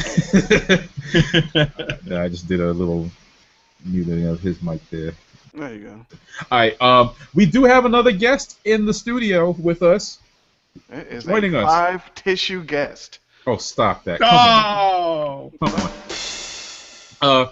She's most recently my co-host on Another 24. She is also an awesome blogger and writer, and you can follow her on Twitter at @beauty_Jackson. Melanie Dion is in the building. Applause. Hey y'all. Woo. Hello. What's the applause? Look at that double round. Oh, ladies. Jackson, what's going on, Mel? How you doing? Yeah, how you doing, Chloe? Not much. I'm hanging in there. Okay, so I'm a girl. You can't just be calling me on video without letting me know. I don't stay dressed when I get home. I thought this was just going to be like a sound thing, so. I can do that. Why we wanted to do that. There we go. Because It was we're all all Eve's bottomless. idea. Well, pretty much. We're all bottomless, so. Oh, stop that! I'm not bottomless. Come on, what is that? I'm not bottomless. I am bottomless. Are you in your head rag? Do you have your head I rag? am well bottomed. Well bottomed. That's a way of putting it, folks. And she is factually accurate. So she did not lie there, ladies and gentlemen. Yeah, and you can control your camera and your mic and all that good stuff. Yes, i.e. tilt down. Yeah. So tell the folks about Another 24 and your experience with that. In fact, you pretty much piloted the plane last night with the latest episode. Yeah, I was nervous. I felt like I sucked. And the reason why because I feel like I'm fading out. No, I can hear you loud and We clear. hear you. Okay. You're coming great. Yeah, I came in. I started watching the show like 15 minutes late, and so when I came on, it was like you was already watching the show, and you were like, "When are we gonna record tonight?" And I was like, "Oh, you got it." And When you say it that way, I sound like such a biatch. Nah. I mean, you were nicer than that, I think. Yeah. So I mean, but Maybe not. it was your third appearance, and so we worked together on Another 24. You was a guest on Classic Team Up. We did a 2-part episode on that. You're basically getting a nice podcast resume together there. Well, she won't do my show. What you never asked me to do your show, and I'm a little offended. So I mean, if we're gonna put our family business out there. I was like, what the fuck is up? I'm Yeah, cool, I'm so funny. about another 24 last night. Change the subject. Go ahead, Eclectic. Skills. He's too busy kicking it with Spinderella to hang out with my broke ass, you opulent motherfucker. Yeah. Oh, that's why we can't see you on camera, because we're gonna see That's your why we palatial can't see. He's estate. like at his secret location. Because Yeah. he's blushing. No, it's because he's got like floating mirrors and shit like that, and all kinds of crazy space age I see it now. technology. She's rocking the mean fro there. I like that's good. Team I Nacho. want to talk about. Yeah. I want to talk about Eat Too Bad. He gave me a fry once. He said he was giving fries to the poors, and he gave me a fry once. So Let Wow. the I record won't show. criticize Eat Too Bad. Was it a crinkle cut? It wasn't a crinkle cut. Ah, see. As It wasn't anyone a who, crinkle Not even I a curly mean- fry. I am a poor, struggling inner city youth trying to find his way through this cruel, cold world. Oh my goodness. So anyway, Cold Slither Podcast. Now, Struggling is real. Miss Jackson, have you ever heard of our show, the Cold Slither Show? Like, have you heard of any of our episodes prior to another 24? And it's not a quiz. I'm just wondering if you had any special moments or Yeah. anything that's your favorites. Yeah, I have, but I might say something that No, go ahead. This is our might last not be- show. I'm I really can't bad at cancel it. I'm really bad at listening to podcasts. I listen to like yours and I listen to the Mad Men podcast, and that's about it. And I don't get in trouble saying that because I have a lot of friends who podcasts. Okay, so first of all, shut up. Okay? But yeah, I I'm got really him bad muted. about that. So, but I had heard of it because when Shay, when you're her lawyer, was on it, she, I think she was in Maryland. I think she was in Maryland when she did it. Mhm. And she was like, yeah, I'm doing blah, blah, blah, and then I'm doing Cold Slither. So I knew about it. I'm just trifling and lazy. You thought it was a type Sorry. of drug that she was doing. Like, she was like, what's Cold Slither? Is that what the kids are doing now? Oh, no. I know the drugs. I'm on that Cold Slither. But no, Yeah, shout out to I'm you. on that lawyer. Cold Slither. Yeah, she was our first guest, and Yeah. and turned out to be so awesome. Still is. If it helps, I downloaded some episodes that I never listened to. So Do it, my heart yeah. is good. That's a good plug for the archive. I am putting up old episodes on the site, and then just tweeting about them. So if you go back and if you've been going back and checking for old episodes, and not finding them because I had to take them down, they will be back up. I'm basically going to put a link to the Google Drive so you can just download them and listen to them at your leisure, and relive that. Those episodes will always be there, except for the lost episodes. But we ain't going to talk about those. Classic. Who lost the I really episode? did. I want to know. I really did enjoy the episode. I think you all were talking about the 80s NBA. Yeah. I think you were talking about some of the rivalries of the 80s NBA, and I love the one where you were talking about, aside from the episode I was on, where you were talking about the micro machines and the Hot Wheels, and talking about all the cars of the 80s, all the toy cars, and talking about how some cars were better than the others. That really I enjoyed that episode a lot too. Hey, Eclectic, I hope you can unmute yourself because I can't unmute you. Yeah, click on his picture again. I'm trying to. On his picture. I'm trying to unmute him because I just need him to be quiet for a minute. But He's it's not gonna letting me do it. subjugate you for this. Yeah, he is. Nah, I just muted him. All right. Pipe bomb. Damn. I think we're both clicking at the same time. Let me let it go, and Eclectic, you just unmute yourself there. You are free. No, he's not free yet. He on that CM And Punk right now. unmute. He's like, God damn it. Unmute. Why you do this to me, Classic? Uh, This is what happens when you don't practice control panel, folks. Eclectic is now protesting. Yes. Nah, because I could do it myself, but it's not like responding to me. Anyway, in any case, folks, you know what? It's a good time to get into this because we got people here for it. And Tim, apologies to you. We're not going to do the CSNN because there's too much damn news to talk about, and we've been Good, because I didn't collect any. I figured as much.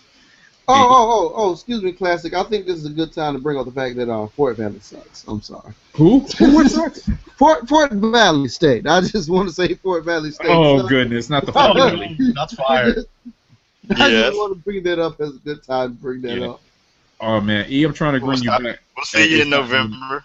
Yeah. We will. I almost wore my t-shirt for the show. Yeah, good thing you didn't. I gotta bring. But we actually did get a chance. I don't know if Tim told you this, but we actually did get a chance to meet up at last year's Found City Classic, and since my team came away with the W, it was a very good meeting for me. Yep, it's always good time to meet the man, the myth, the legend himself. Yeah. And this year we will get the victory. Yeah, you are the man, the myth, and the legend, but this year you are also the loser. Oh, goodness. Y'all still with that rivalry there? So who won the game this year, the Classic? The Albany State University. You won it? Yes, we did. They got lucky this year. Shouts out to my fellow alumni, last name Turner. Mm-hmm. But yeah, we'll see you again in November. We will. I'll be looking forward to that meeting. Wait a minute. Did Eclectik leaving? Did he just protest? Did he walk out and protest? No, I'm rebooting him because for some reason I couldn't unmute him, so I'm trying to just basically bring him back. Yeah. Although he's probably like. Yeah. You know what? But let's get into one of our time-honored segments. This is a good time to do it. And in fact, I want to try to get Eclectik back in here. But, Tim. Yes. Let's get into some Shark to Contact. Yeah!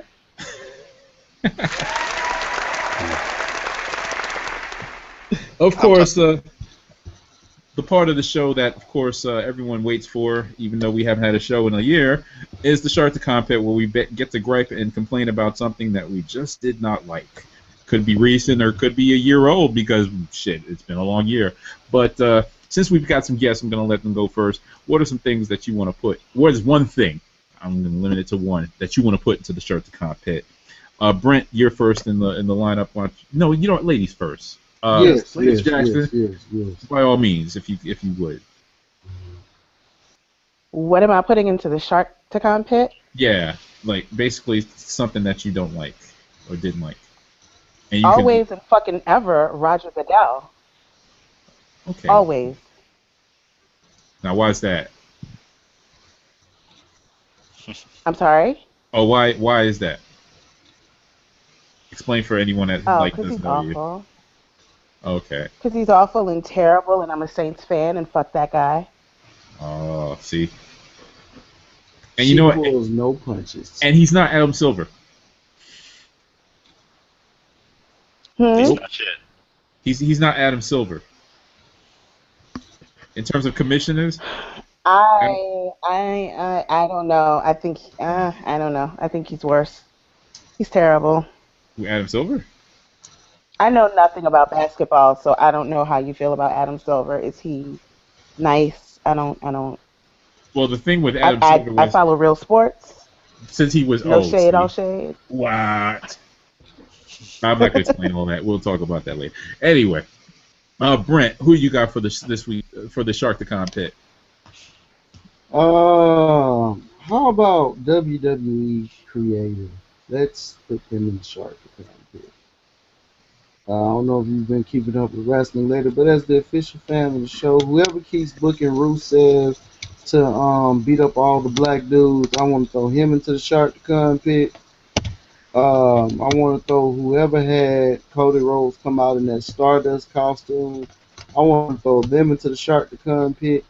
And lastly but not least, I want to throw, because we haven't had a show since he's been, let's throw Donald Sterling into the Shark to Contact.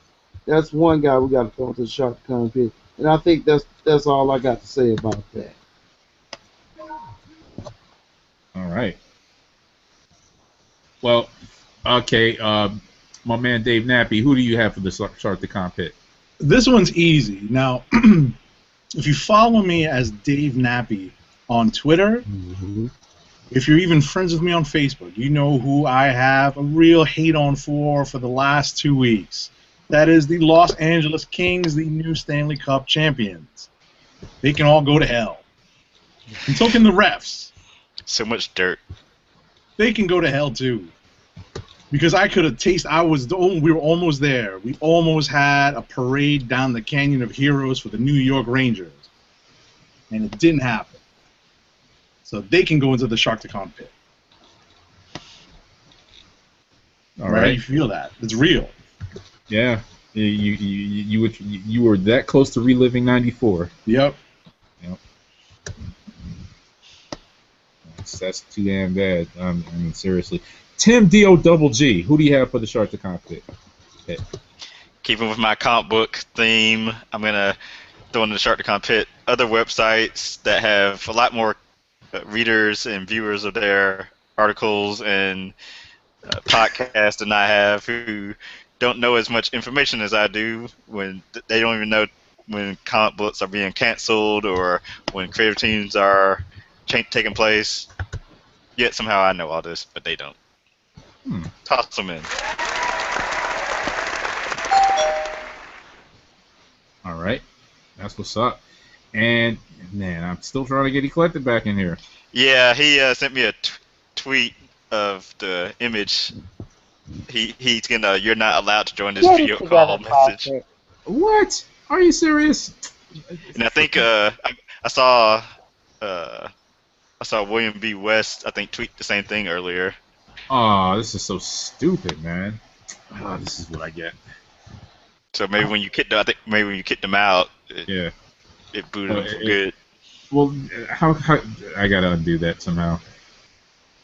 He does says fitting into the show. Oh, too soon. Well, Eclectik knows what he means to me, man. I mean, I wasn't trying to do that on purpose. I was trying to reboot the damn thing. He'll live. And you know what? What's he gonna do? Answer me back on the next show? You don't have a next show. Yo, he can dedicate another podcast show to you. Yeah, exactly. I'm gonna have him on another 24 or something. We could talk some Jack Bauer. But I guess on Eclectik's behalf, I'm gonna say a few things that could go to the Sharktacon pit. People that ask too many questions in the office, people that eat everything bagels, people that drive too slow, people that ask how you doing, people that just breathe heavy. Let's see. People that ask you what's breathe wrong. Heavy when? Just ever. Let's see. People remakes, reboots. Anytime there's news about some reboot that's coming out, like of some 80s property that shouldn't even be rebooted, why are you rebooting Point Break, motherfucker? You know. Probably want to add yourself since you just kicked him out. Myself. He has me in there cleaning and scrubbing that thing. You know, that's kind of why I'm coming back, because every Sharktacon pit would have been, hey, well, aside from you, Classick, you jerk nose, jerk face, motherfucker. You know, I'm gonna put everyone else in there. So, you know, so that's Eclectik's stance on things, and you know, but please check him out. Podcast EDP is his podcast. EclectikRelaxation.com. It's spelled like his name is spelled, ECLECTIK. Relaxation.com. Continue to check it out. One gotta go. If you've played that game on Twitter, then you know who Eclectik is. Yeah. And I'm just giving him all the plugs I can because, you know, I gotta make it up to him. Anyway, for the last and final time, for the last and final submission to the Sharktacon pit. And you know what? I wanted to put so many things in there in the last year. Obviously, Michael Bay is a good contender because he's basically continuing to make money off Transformers, even though he's ruined it for everybody. Now he's starting to do the same shit for Ninja Turtles. We had an actual guest on the show that was trying so hard. He had a movement on Facebook saying, "Stay away, Michael Bay, from my Ninja Turtles."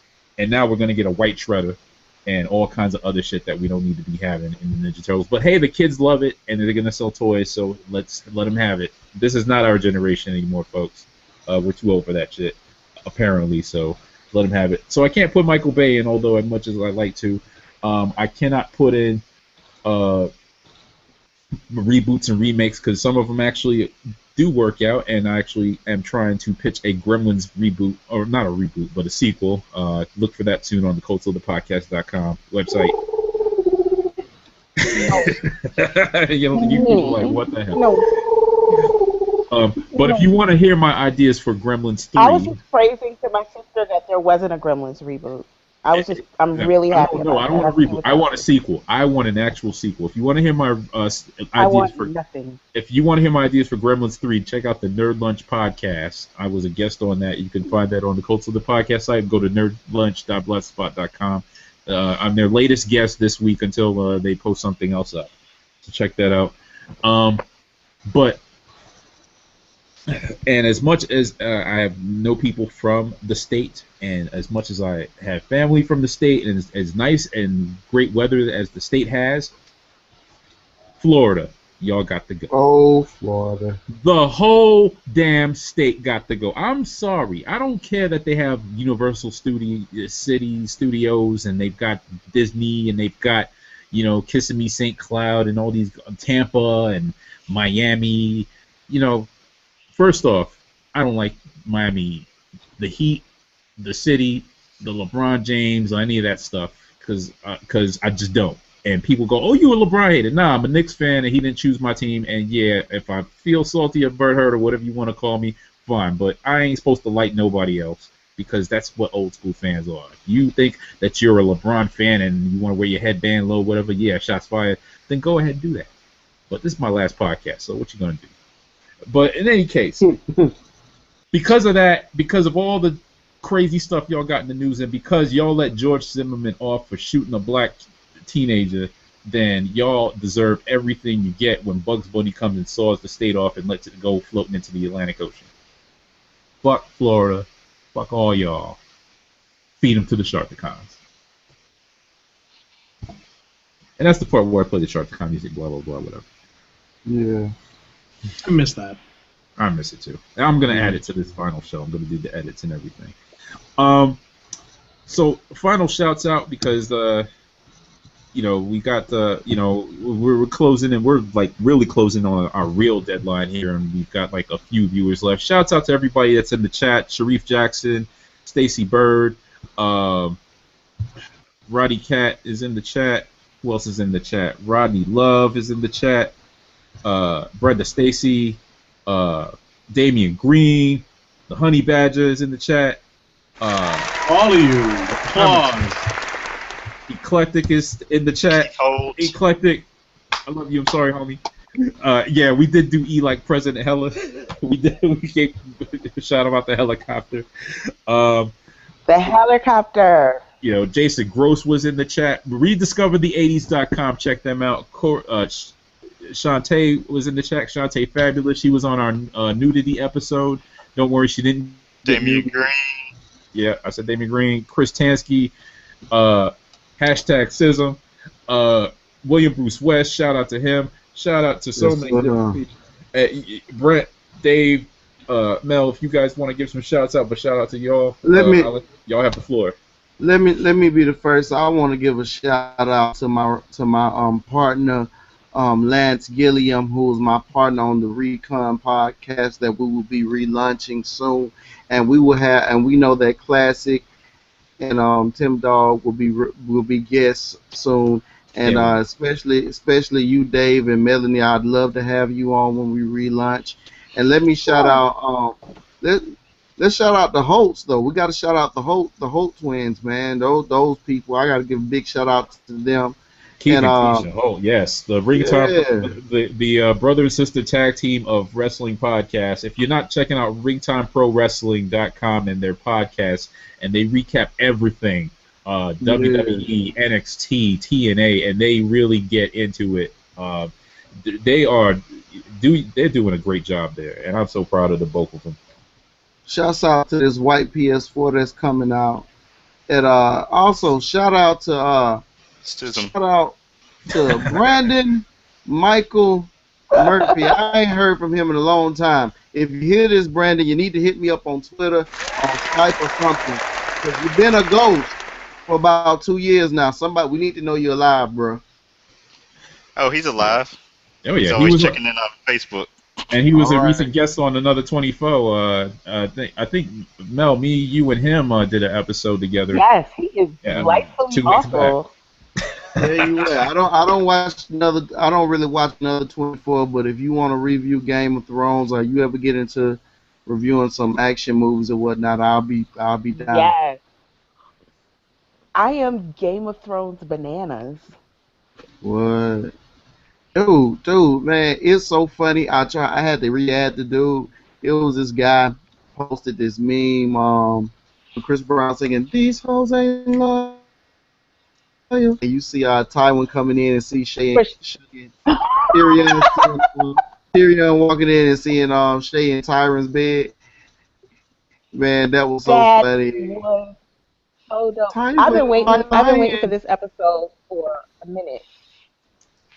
You must read the books.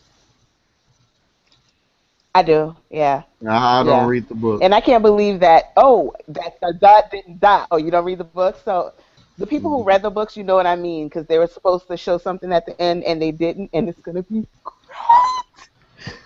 And that's all. I don't do spoilers, but you're going to love it if you watch the show.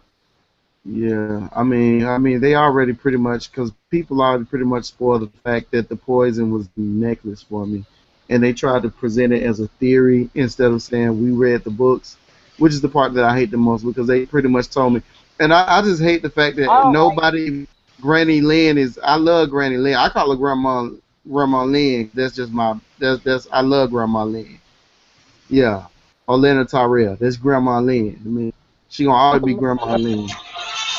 Because she is that grandmama that. She was even funnier in the. I try not to be that person and I let people just enjoy the show, but she was even funnier in the books. Like there is things like dialogue that she had in the at the Purple Wedding when Joffrey died that was just hilarious. Man, it was so funny when she was like, "You see, I'm choking. Help the baby. Help that baby." Y'all see him choking? All right, guys, I'm back. I obviously drank too many beers. So, just to move on, Dave, Mel, just in the interest of time, I'm just going to go right to Tim and me in terms of final words and shouts out. But thank y'all for coming, as well as you, Brent. But Tim, any last words or shouts out that you want to give? I just want to thank everyone for, I guess, did we have 2 full years of show? Yeah. I have to thank you for getting me on the podcasting tip. I had always wanted to start a podcast with the Click Nation crew of fellas and didn't really know how to do it, but I got my feet wet with the Cold Slither, which helped me launch the Click Nation podcast and Comic Book Chronicles. So Cold Slither Podcast will always have a special place in my heart, and I've made lots of friends through the site and through the show that I'll have for years and years to come. But yeah, I look forward to us getting back together for reunion shows every so often. Like we said, we have the spin-off shows for TV shows and whatnot that we'll start up. Yeah, and folks, I'm gonna give some last shouts out. There are a lot more names to drop, and I dropped a lot of names throughout this show, and there are a lot more. As you listen to this in podcast format, when I actually upload it, and I'm gonna take a few days to do some editing, whatever. We're gonna actually read off a whole gang of names of everyone that's been guests and friends of the show, listeners. I've got a long ass list of people, and we're gonna read off damn near every name we can find because y'all definitely deserve the recognition on our last episode. But of course, all the people that have showed up today. All the podcasts that have started, and I'm not tooting my own horn or bragging here, but I'm really saying this because people have said this to me. All the podcasts that have started because of our podcast. And first off, first and foremost, I got to give a shout out to the 2 people that helped make our podcast actually start working and be possible. Rodimus Prime and Rashani from the Black Guy Who Tips and the single simulcast shows, because without them, I wouldn't have even known what to do, and they encouraged me to basically just move forward because I only came to them and said, I want to do podcasts. That's all I said, and they said, here's what you do. They didn't even say, give me no money or, I don't waste my time or none of that stuff. So they were really open about that. And then on top of that, all the podcasts that we helped inspire and work with. I got to say, Dr. Abrasive's podcast. Let's see, Operation Cubicle. We worked with them. We worked with, of course, I'm losing. Ringtime Pro Wrestling, which was already established by the time we started. What's the T? If you're not listening to the What's the T podcast, Ju and Reg, they are funny as hell. Check them out. I think their podcast feed is on our Cold Slither podcast site. But a great show. Go ahead and subscribe to them on Podomatic. They're great. Nick Ju is just wonderful. She's been a great follower, fan of the show, member of our crew. She'll always be a member of our crew. And look, I'm not gonna start shedding tears or nothing like that, but I do. It is kind of bittersweet. This is ending. The show again is ending, but the site will always be there, and we'll always have a Cold Slither podcast.com, and all of our podcasts, anything we do, any project will be under that banner. So keep listening for another 24. I might bring back the classic team up. I'm gonna bring back some other things. I might, bring back some old friends, new friends, etc. Because we like doing this. Again, shout out to all these different other shows out there. Gaming and Then Some is a great podcast. If you're not checking that out, go check that out with the Womb God. Where's My 40 Acres and the crew over there is doing some great things. Gosh, so many. But and then a lot of the friends of the show too. Lamar the Revenger. I keep saying this person's our number one fan. That person officially, he has been our number one fan. Dean Schaefer has stuck out for us. He's listened to every show. He favorites every tweet, every Facebook post. He's on us every day. The whole year we were gone, he was still like, I wish I had Cold Slither back. And we're glad we could give you that, even just for one day. You say you owe us a beer. We owe you a shitload of beers, a beer truck on your front door, and we're gonna, come through for you on that. But thank you so much, man. It's been very encouraging. Underscoop Fire and their crew. Tim Dogg, I thank you for answering the call when I was trying to get a third host, and you basically just stepped up and said, "Hell yeah, I'd do it," and it was great balance to us. Eclectik, who basically we came up with this idea together, and he basically just came up with the logo, the site, everything else. He really made this show happen and this site happen, and I can't even thank myself because all I did was just show up and just host and say funny stuff like the universal greeting. Stan Bush, and then finally, shout out to Mrs. Classick and Spider Dog because they put up with all this. Well, Spider Dog, I don't have to shout her out, but she's been here every time I do a show. She's just sitting there waiting for me to feed her or take her for a walk or something. So she's been neglected for like two seasons. And then this last year we had a lot of good walks together, and then Mrs. Classick for letting me just do this. I don't say let me, but I actually had to put a sign on the door tonight because she's been walking on my podcast lately. And then she hosted a special ladies episode, which was awesome. And every time I have an idea for a show, she comes to me and goes, "You should do this," and I'm like, woman. But she's my better half, and I love her. And that's it. And of course, as always, thank you to you, the listener. Stick around. We're going to have some more good stuff for you. But as far as the Cold Slither podcast, this is the end. So for everyone, for Eclectik, for Tim Dogg, for all of our guests here on the panel, for all of you watching at home, and for every guest that has ever been on our show, we're Cold Slither, and thank you for joining us. Wait a minute, who are you? I'm Classick, damn it. No, who are you, L. Dandy? What happened to... Yeah. You got that shit sound, man. And L. Dandy sound. What's going on? Show the one in. Ladies and gentlemen, we have hijacked this show. I personally protesting the fact that the Cold Slither is going in, and we are personally extending the show for another 15 minutes, ladies and gentlemen.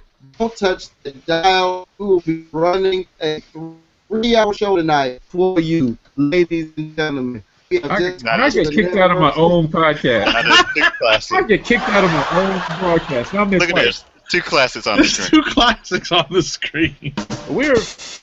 I was about to hit stop broadcast in an Explorer crash, and now I'm in here twice. Okay, now I'm in here once, but yeah. So like That's I said, freaking hysterical.